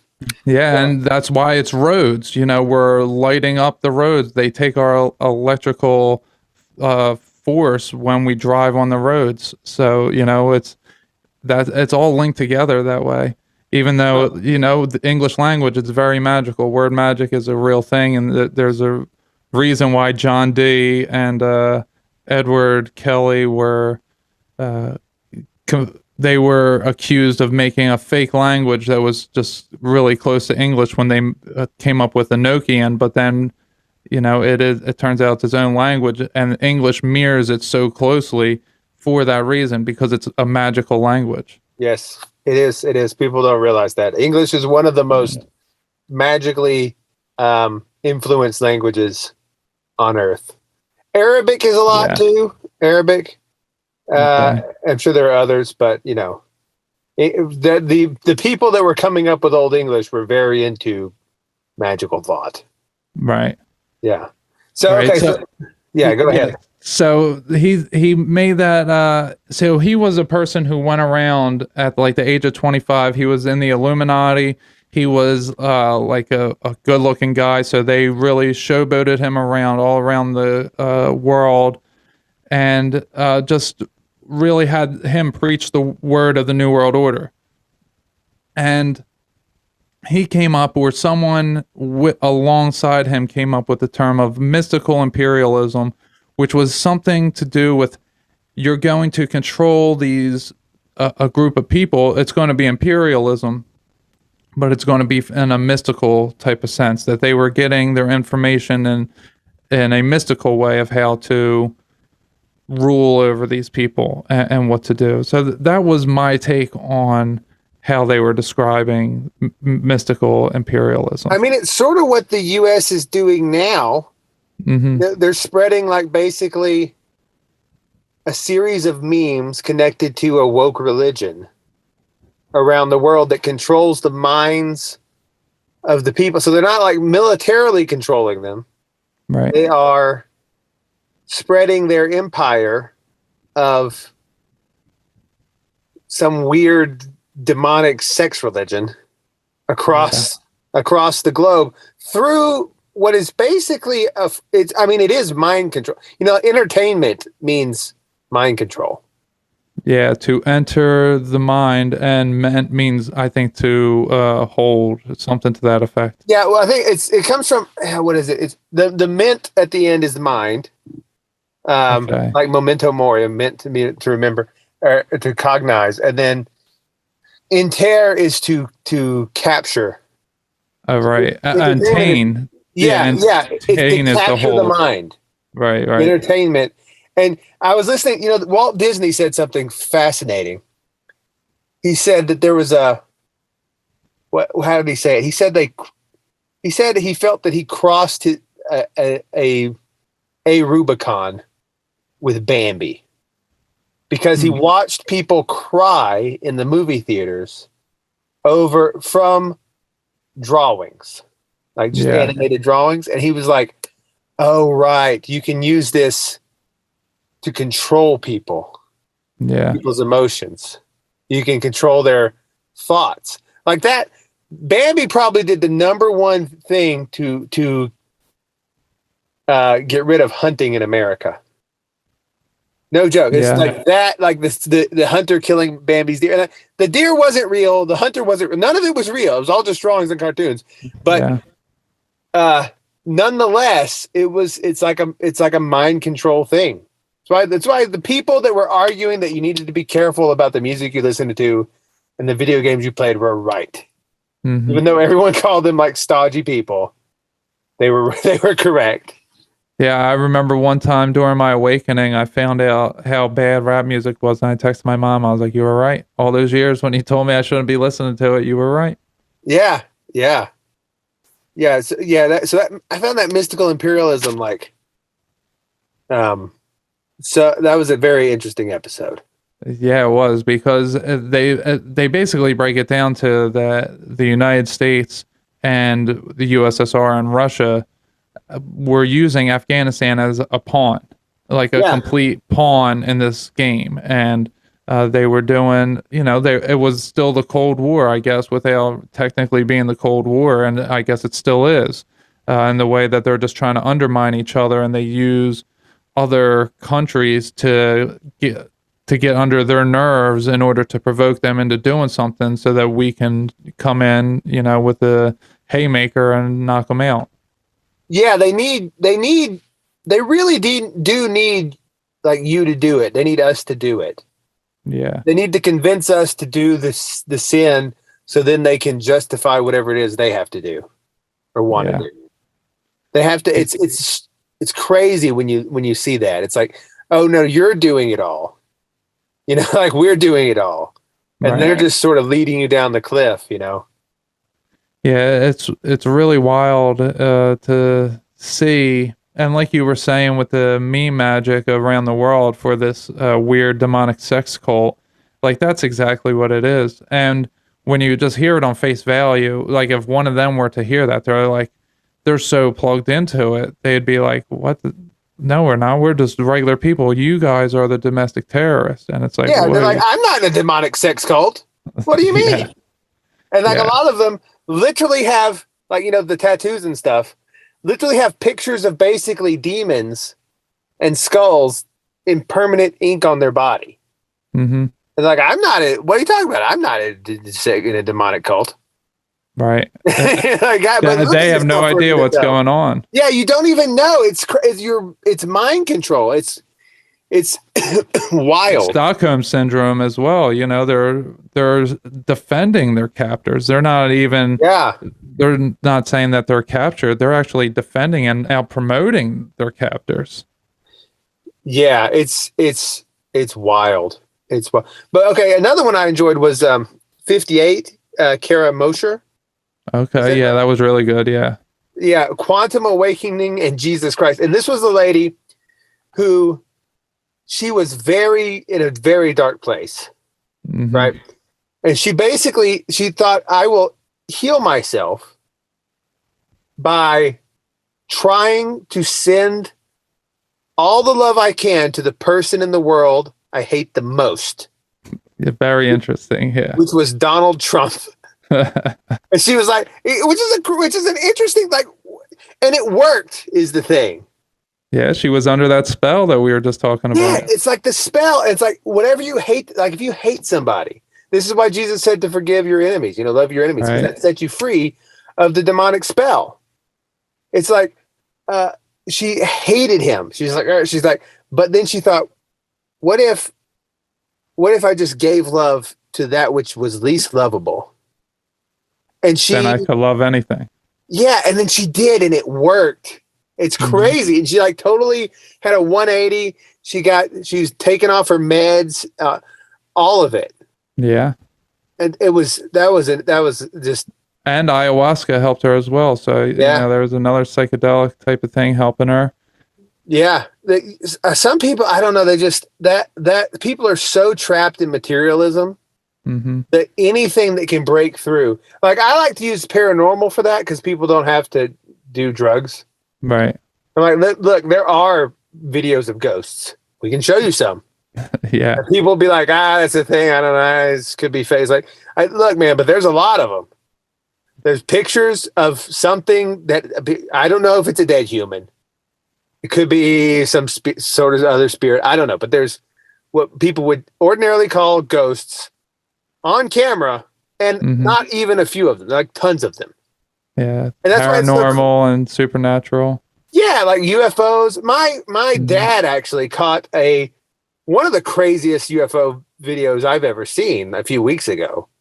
Just this burning ball of light floating through the sky, like with this pulsating. It was, and like there's UFO videos, there's ghosts, there's all kinds of things. Like there's I mean, you name it. There is something happening beyond the purely physical, and you can sort of prove it if you're open to the evidence. Yeah, you can absolutely prove it. Yeah, like I like to tell people, like there's more evidence, physical, tangible evidence you can hold in your hand for a Bigfoot than there is for like a plesiosaur. And it's true. There's like 3 bones, maybe, for a plesiosaurus, but there's somehow this weird hair shows up that doesn't match DNA of any other animal, sometimes the Pacific Northwest. These footprints happen. People record sounds that are very similar. Now, is he a flesh and blood creature? I tend to think not, but then people are like, well, then how does he leave footprints? How do ghosts leave footprints? They do. That was one of the early ways that ghost hunters, is they would put a little bit of sugar on the ground. Right. Sometimes there would be like little footprints when a specter was in the house. So like this idea that immaterial things can't affect the material is not true. I don't know why there would be a hairy man in the woods spirit. I got a thought on that. Yeah. Okay. Well, here, share. Okay. So, and it goes back to the fallen angels, because I believe everything can be explained. All the aliens and cryptids ever can be explained as amalgamations of human DNA plus some kind of beast, reptile, or insect that exists on the earth. So, and when we have what we call Bigfoot, it brings to mind the mark of the beast, because I believe we're in a post-rapture world. And yeah, that's true. That's one thing I want to talk to you about. You take the post-rapture position. Yeah, well, it came to me recently, and actually I heard the stuff that you brought into one of your episodes really intrigued me, and it gives me when I get correct information, when I'm looking something up with my psychic abilities, what happens is a lot of people get the chills, but I don't get the chills any longer because it happens so often. It just becomes this little buzz on like the top of my crown chakra, the top of my head just vibrates a little bit, and like I get this tingling sensation.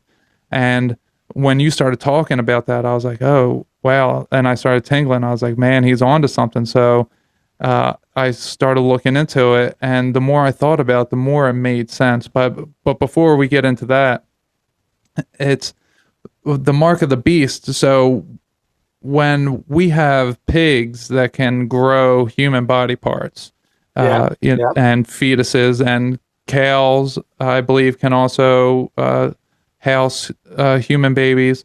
And when monkeys share 98% of our DNA, a lot of scientists want to say that we come from those things, but it's actually the reverse, that those things come from us, because I believe that maybe the mark of the beast was something that happened pre-rapture, and that eventually that's an interesting connection if it is the mark of the beast and it is related to actual beasts like animals. Yeah, that they would turn into like it would be so I'll just say, I don't want to say too many of the keywords that'll get you strikes or anything, but the thing that's being injected into people, not that it is doing anything itself, but there's been some recent findings that there's squid-like, black goo-like materials that are inside of these. And I think that the more, this is just my own thought here of where this would be going to at some point, if you would have to keep getting more of these injections, because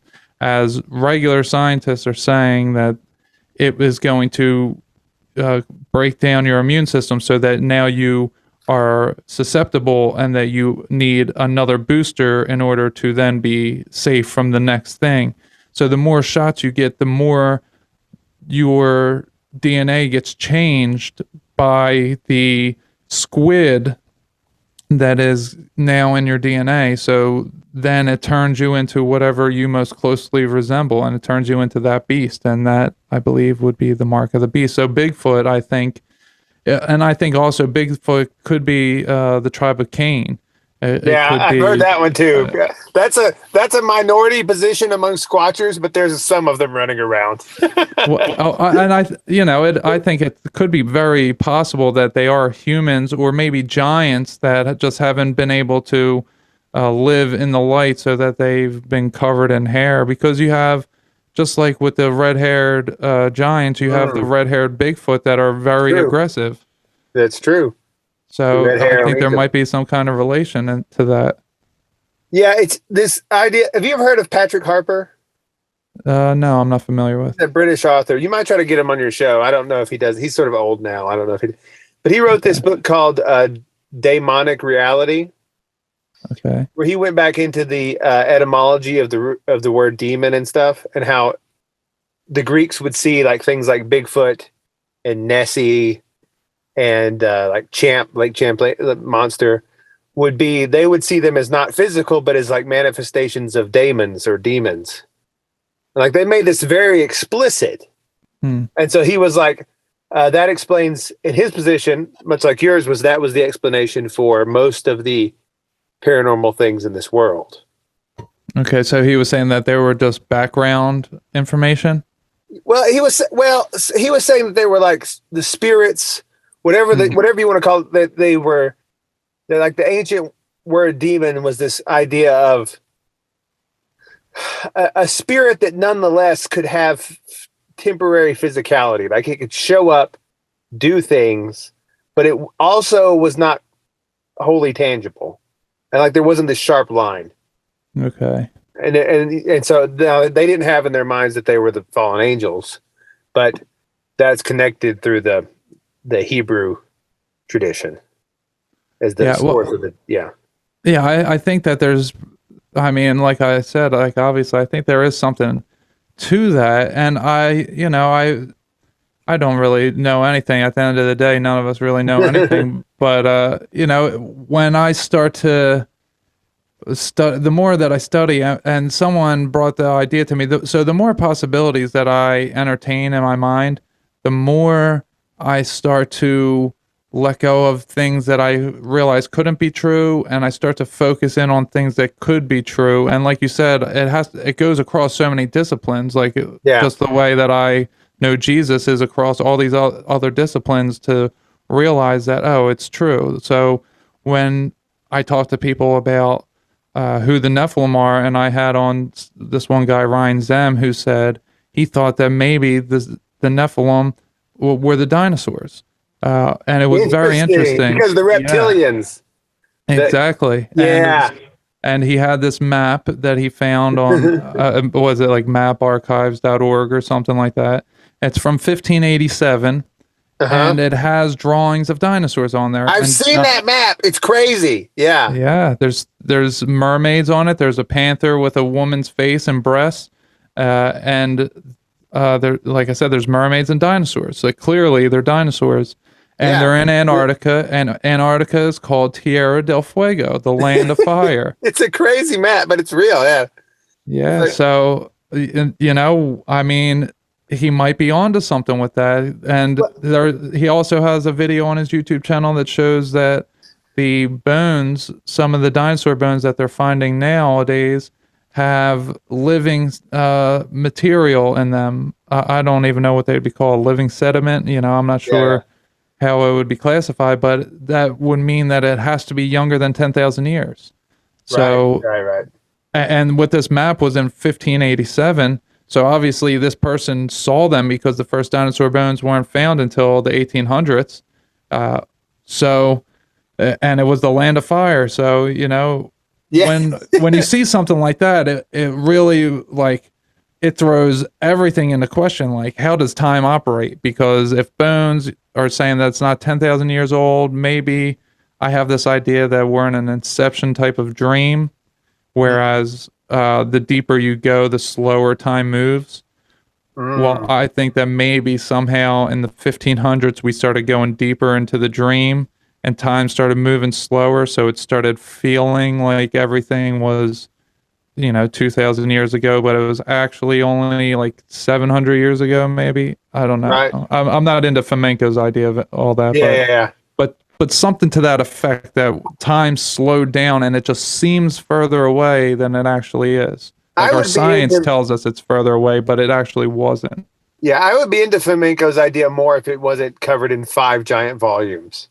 Yeah. I keep trying to get into I think him, it's 7, isn't it? Yeah, and he's like, here's this crazy theory. I'm like, yeah, it's great. And then you look at it, it's like, I'm not reading 900 pages of this.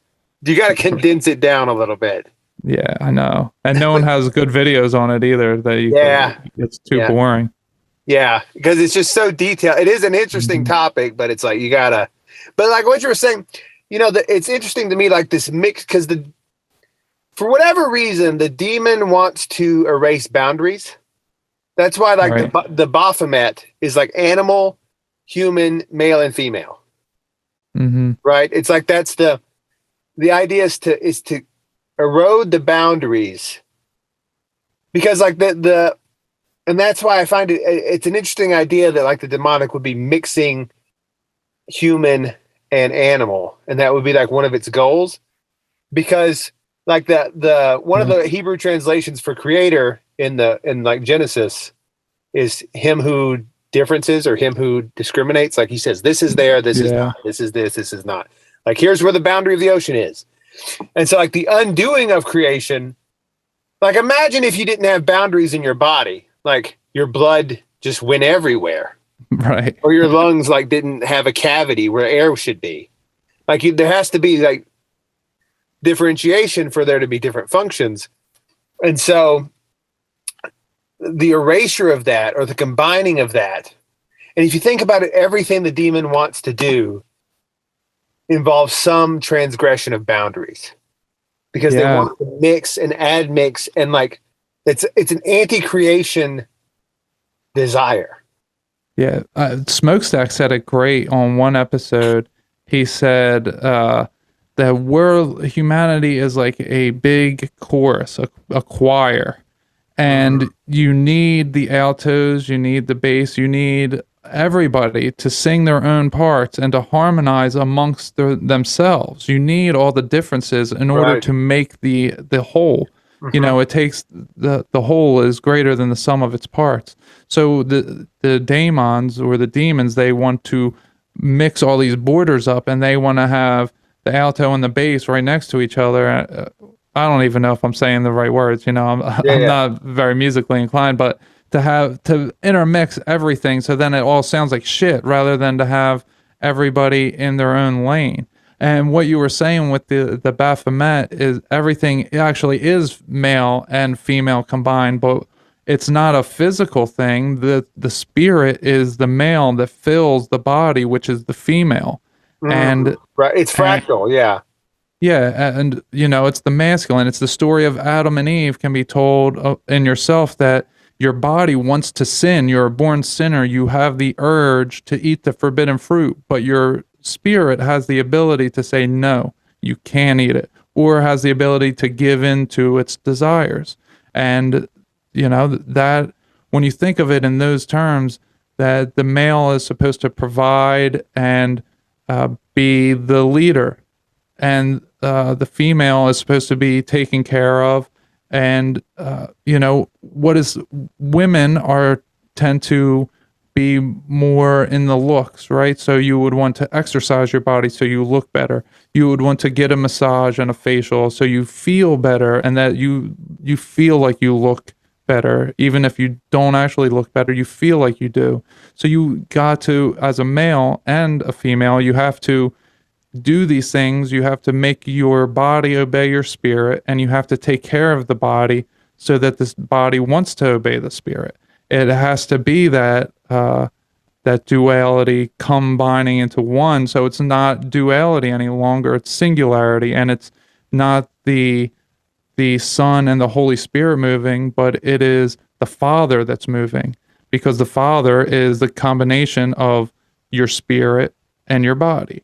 And whether you're male or female, I said son, but it could also be daughter, is when you have the two, they need to combine to be the one. And once you do that, then everybody would be Christ-like. Interesting. Yeah. Because there is fractal, like, because I think that's why I think that's why God is described primarily as masculine, because he's like, the spirit infuses the body, right? The spirit enters into the body doesn't enter into the spirit. Right. The male always enters the female. Electrical sockets, hoses, any kind of fittings, even sex amongst humans or animals. It's always the male enters the female. Right. And that's the creation of and so then it's fractal. It goes up and down the chain of being, Right. Right. So it's like, and then it gets into the metaphysical. I think that's why the angels are all masculine. Like you never hear about a female angel. Yeah, I was talking to my girlfriend about that. And the also, thing is, why the angels are so tempted by human females. Like that seems weird, but the whole thing of the spirit is to enter into the flesh, and this was like it makes total sense, even though it all syncs up, even though it's like this weird idea that most people never brought up before. Right, and the only thing that I can think is that when they came down, they break into two, and that's where you have hermaphrodites, you have Hermes and Aphrodite. Is that when the angel comes down, it becomes two, and the male may be the one that's more dominant and more seen, because there is a lot of things in the past about goddesses, but not in the same manner. They didn't rule in the same way. They were worshipped in kind of the same manner, but they weren't, like when we have Lady Liberty, when you have Columbia, Isis, they're all the same type of character. Correct. A lot of people don't realize the Statue of Liberty is basically the Egyptian goddess Isis. Right, and they make the women look like men, just but like they're the Statue of Liberty. Right. Very masculine. And then the men have very long hair, right, and are very like pretty. It's very opposite of what it is when they're together, when they're not here. So I think when they come here, they kind of break into two, and the women become ugly, and the ugly, and it's like they have the ugliness of the man and the ugliness of the woman, just in their own type of way, like the reverse of what a woman's supposed to be. And the man is also the same, is also the reverse of what a man's supposed to be. So while they look, I don't know, it's hard to explain with words of what I'm seeing in my third eye right now, but they come down looking in a different way. Like the men look feminine and the women look masculine, and it confuses everything because that's not how it's supposed to be. I could totally see the idea of an angel falling, and then when they fall to earth, they break apart in some way. Yeah, for sure. Like their different aspects come apart. Yeah, I think that's probably 100% true. I think that's why there seems like there's more demons than there are, because probably every two is just one. Yeah. It's like we are a legion, because it's like they fragmented into infinitely many parts somehow. Right. Yeah, that's a fascinating idea. I just came up with that right now as you were telling me, and as I was thinking of, that's how like these crazy ideas come to me. It's just like a moment of a flash of inspiration. All right, episode 37. This is one Smokestack would like. Jim Gale, Food Forest Abundance. Oh yeah. This is right up Smokestack's alley. So Jim Gale is the CEO of Food Forest Abundance. You interviewed him, and he talked about like creating basically a food forest in your front or backyard. Like it's instead farming. Of grass. Yeah, it's farming, but it's an interesting take on it. Like how you could he basically had like every available bit of space in his property was dedicated to like food. Mm-hmm. Have you done any of that yourself? So I haven't gotten the food forest started yet. I've been in contact with them, but I have to get my finances, ready for it. Yeah. And also I've been so busy doing stuff with the podcast and all lately that I really haven't been outside all that much. But so his idea of it is that you can set it up in a way that it will keep taking care of itself and replanting itself, and if you leave it untouched for a certain amount of time, it eventually will just keep reproducing its own things.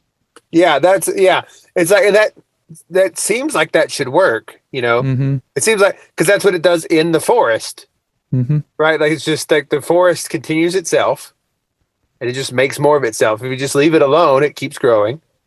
And so he was talking about setting up, he basically had this sort of way of farming where I wouldn't say it was optimized for every harvest, but it was optimized that it was hands off. Mm-hmm. Like, I don't think he gets the simplest thing you could do. Yeah, he doesn't get the biggest harvest every year, but he doesn't have to do anything, and it just makes food in his yard. Just is always growing. Right, and they plant things on the edges. So what they do, they make a blueprint. They get Google Earth shots of your home, and they do use all these computer programs or whatever to make a blueprint of your house and your yard. And they want to make what would be best, what would look aesthetically pleasing, how it would grow, and they make this blueprint of what they would do. And what they'll do is they'll come into your yard and they plant things in a way that certain things will ward off different animals that would want to come up and eat it. They'll have those on the outside just protecting it. Right. And then on the insides, like what ends up happening when they start growing, if you can look on his Facebook page, is what ends up happening is everything's its own little rainforest. Like there's the bigger things are on the outside covering the smaller things.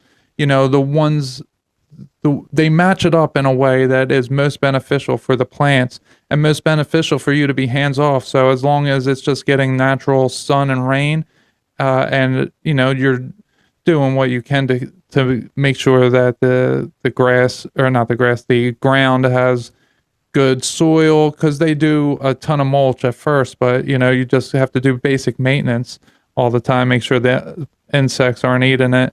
But you basically don't really have to do much, and you can, instead of having grass in your front yard and backyard, just a waste of space that you're cutting every week or 2 weeks, whatever, you could use that for food, and you don't really have to do much once you have it there.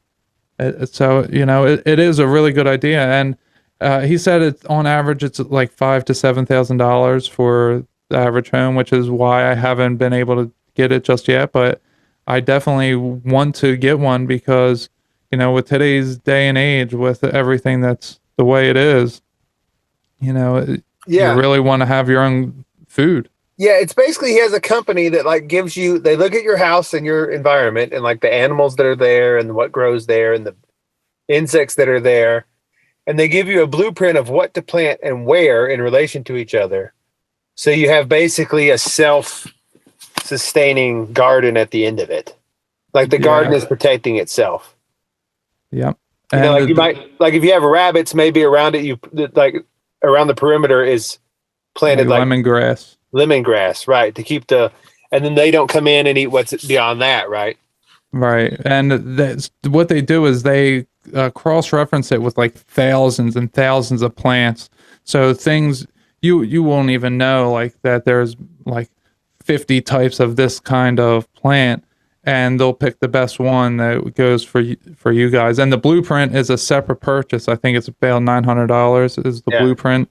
And then them coming out and installing it and everything is what I was saying was like 5 to 7. So that's like combined with the blueprint, it's like 5 to 7. So you can just, that's it's right. Not bad. You can just get the blueprint and do it yourself, but they will actually come out and like get it started for you. Yeah, which is an interesting. It's an interesting service for sure. And I talked to him the other day. They started off when I talked to him. They were only 3 months in. And when they started off with like 3 different states they were in, and by the time I talked to them then, it was like 11 countries and like 37 states. And I just talked to them a couple of weeks ago, and it was 14 countries and like 43 states. Nice. So, and this guy, he has a master's in, what was it? I forget what it was, but something with the brain. But he has his master's degree. He ran a real estate company and grossed over $1 billion in a 3-year process at the age of 30. Then he moved to Africa for several years and got really in touch with his spirit and all that. And he's very red-pilled and into conspiracies, and he goes hard on the establishment. And, billionaire conspiracy theorists are the best. Yeah. They can go so deep into that stuff. It's because a lot of them know it's true because they've seen it. Yeah. Like amongst other billionaires. And he has this piece of property in Florida, this massive property. I guess it's some kind of, some might call it a compound. I don't know like exactly what it is, but he's trying to get an airstrip out there because it's way out off the grid. He said that there's going to be several hundred people living out there, and he's getting this airstrip for them. So, he is all about what he talks about. And, he's a really good guy. That's why I said Smokestack is right up his alley, because Smokestack his whole life wanted to build a compound. Oh, yeah. He would really like this guy. They're making a TV show, too. Yeah, within the first couple of weeks I met Smokestack, he asked me to start a compound. So I was like, he's just always wanted to have some sort of, he didn't call it a compound. I think he called it something else. Or maybe he did call it a compound. But commune? No, he wouldn't have used that word. He probably said compound. All right, so episode 28, Clay Warren, numerology, astrology, and satanic abuse in the Mormon Church. Yeah, very disturbing. Very disturbing. But I was thinking about that, that's also in the Catholic Church. We've seen it in other. What is it? Rather than just like attack the Mormons, because I don't want to attack the Mormons. Rather than it just like as like what is it about these? Why do hierarchical religious structures seem to very often have this element of like ritual sexual abuse within them? Like, what is I think it's several things. I think it's infiltration by these pedophiles and secret societies, that they are purposely, they're found and they're propagated up. Maybe they're caught in some kind of sting, but not necessarily for the police, but just some kind of, for these secret societies are running their own types of stings, and they're then blackmailing these people. But then they're like, oh, but we'll let you do it, but we own you. So I think there's some of that, and then they put them into these places. And, I think the Methodist Church is connected with Freemasonry in a very large way that the world isn't ready to hear about. But I think it has, the red scarf on the cross of the Methodist Church, it has a lot to do with the red scarf suicides, that the Knights of Templar, the red scarves, they're the military arm of the Freemasons, the Knights of Templar, the Methodist Church. So, but what they end up doing is they infiltrate these churches, and then what happens is that the pastors are then using fear of a bad name and bad image on the people in a regular congregation manner. So it might start out with one person, might be the lead pastor, and he starts to put this emotional sense that we have to guard our image, and he's doing these types of things over and over, week after week. And then that's when, after a while, you start to bring some people in by asking them leading things, maybe saying something in a joking manner that you can claim as a joking manner if they don't go along with it. Yeah. I've seen that. I've seen people do that. Yeah. And it's drawn like fishing. It's like fishing for agreement. Exactly. Yeah. And they draw in gay men who are afraid to announce it because, they try to bring these tendencies out of people, and they use confession against them and Catholicism. There's all sorts of things that they do, and the reasons why they do it is, I don't necessarily think that it's just your everyday person that gets changed into thinking this way. Mm-hmm. It could be, and there's spells that are being cast and rituals and energies, and you can enter a room and you can feel that there's tension in there all of a sudden when you walk in and you're in a good mood, and then two people are about to like fight, but it's dead silent. You can feel the tension, right?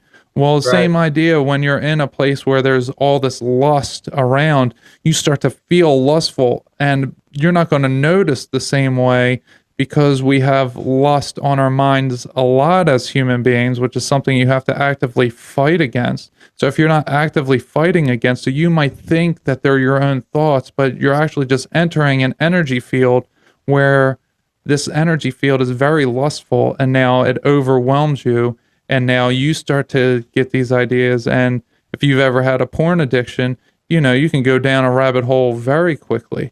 You can start, you're looking at one thing and then another thing and then another thing, and then, oh my God, what am I watching? It goes that way. And sexual perversion is the easiest way to blackmail somebody. And sexual perversion is the easiest way to get somebody to do things, because you just lead them down this path of desire. Yeah. I think the most damaging thing that the sexual revolution did was pretend that sex wasn't a big deal, because that is such a way that people can be controlled and manipulated. Yeah. That it is like, on one level, it isn't a big deal, right? And then like, it's a natural thing that people do. Mm-hmm. On another level, though, it's like, done the wrong way, you can really mess people up. You can mess yourself up. People can go dark real quick.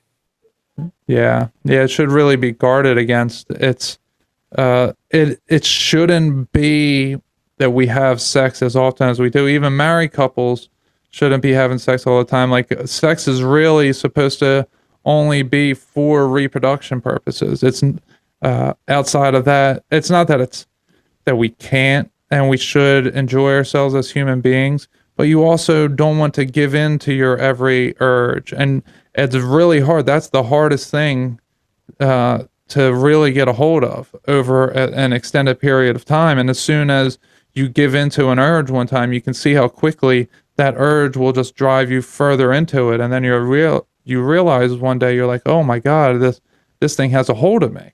And what is that? So it shouldn't. And obviously I have sex, I'm not saying that I'm some perfect person or that I don't have sex anymore, but in a general sense of speaking, like you said, they made it into, oh, it's no big deal, just have sex with anybody. But it's not a big deal. And you don't want to allow it to hold anything over you, like the way a woman dresses or the way a man dresses. You don't want to have that hold something over you in a lustful way. So in that way, it's not a big deal, but it also is a very huge deal, and you should be very careful with who you are doing this with and how often you do it. Yeah. Yeah. It's like it's sort of like, it's the same with food. It's so easy to become a glutton, because it's like, once that mental path gets started to form, that rut can get stronger and stronger to like every thought goes down that same channel. Yeah, exactly. Yeah, depression works that way too. It's just once it gets in you, then it goes down and down and down. Yeah. Okay, your latest episode, 59, Michelle Gibson, Energy Field Distortion and Time Loops. I like that you guys talked about the Philadelphia experiment. What do you think actually happened in the Philadelphia experiment? Which, if people don't know, was the ship, right? The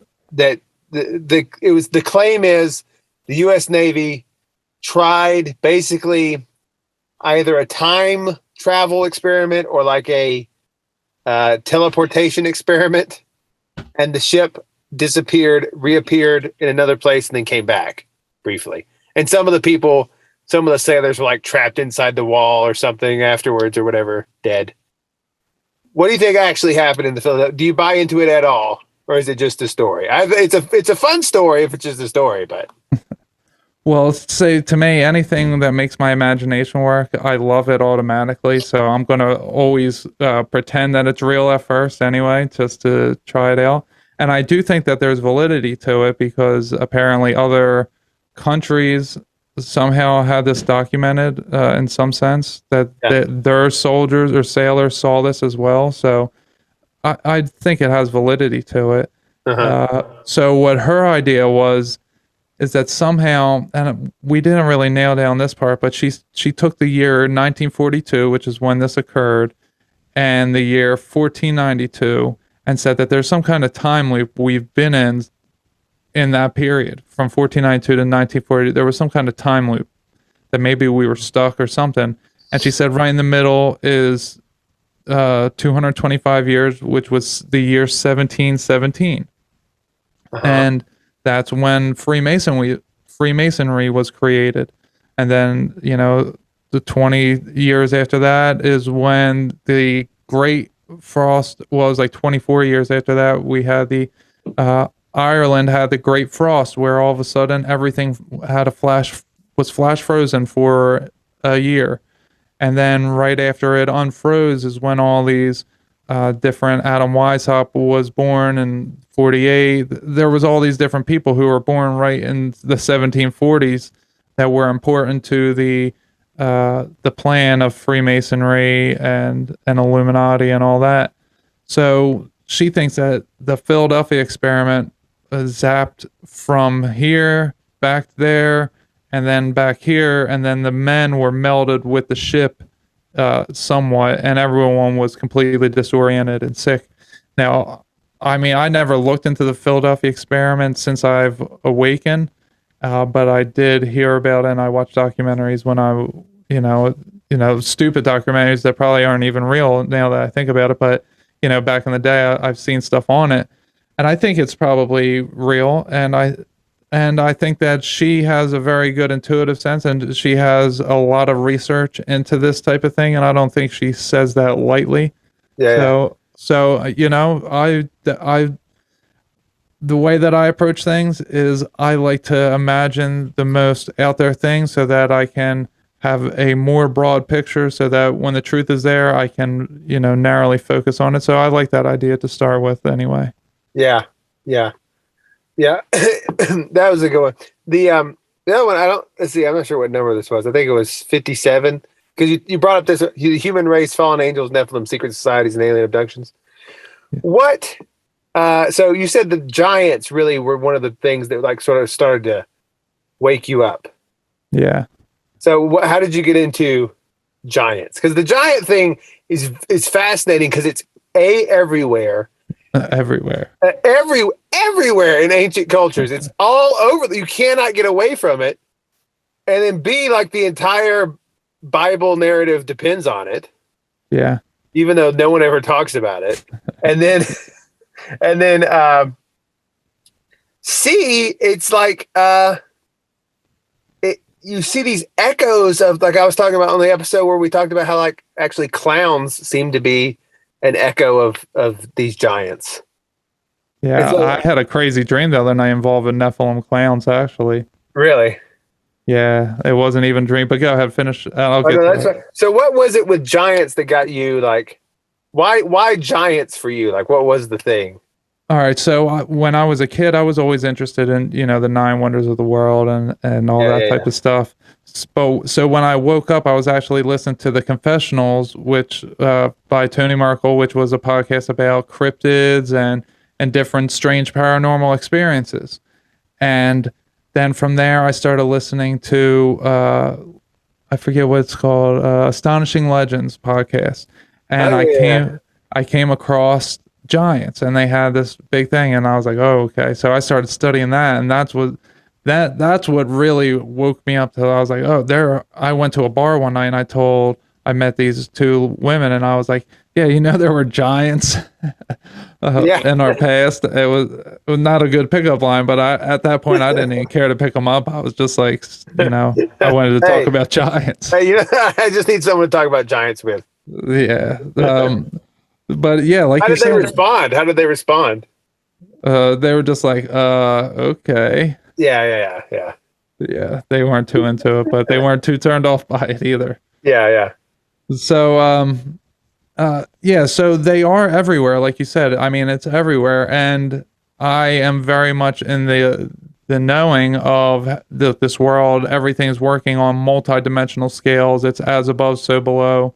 That, the same way that your pets are a piece of you, and you can see in their behaviors if you observe them in this way. To see some of their behaviors are like you. Sometimes they're like your partner. Sometimes they're like your children, because they are you. They're just on a smaller scale. In the same way, we would be smaller than something else. So what I understand that the world works is we are cells of God the way that we have our own cells. That each one of us has our own part to play, and we're very specially designed, and we have a very big job to do inside of God, just like all of our cells. So there, as above, so below, there has to be an almost an infinite number of aboves in order to get to God, because how many different things are in between you and one of your cells? How many larger bodies are there within your one body? So when I have all these ideas of how the world worked, then I came across the video, No Trees on Flat Earth. That's one of my favorites. Bars. Yeah, it is so hilarious. Out there. Yeah.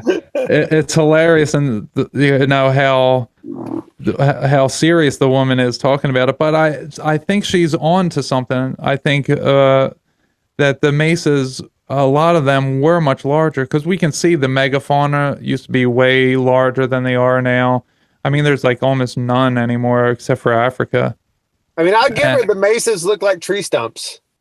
Yeah, they do look like tree stumps. That's all I can say for it. But I don't know about beyond that. But they do look like tree stumps.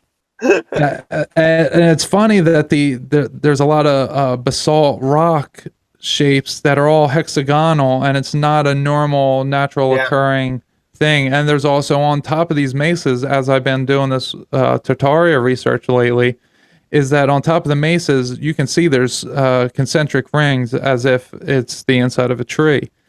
And, it's as above, so below. There's the tree of life upon which we live. So are we living on top of a tree stump with concentric rings, which brings up the idea of Atlantis, and the flat earth, all these types of things come to mind. So the giants really, and it makes sense to me on so many different levels. Like, if dinosaurs, before I thought any of this other stuff, if dinosaurs used to be so huge and they lived in all these rainforests with trees and plants that were so huge, then it would make sense that humans would have also been huge, and we would call these humans giants.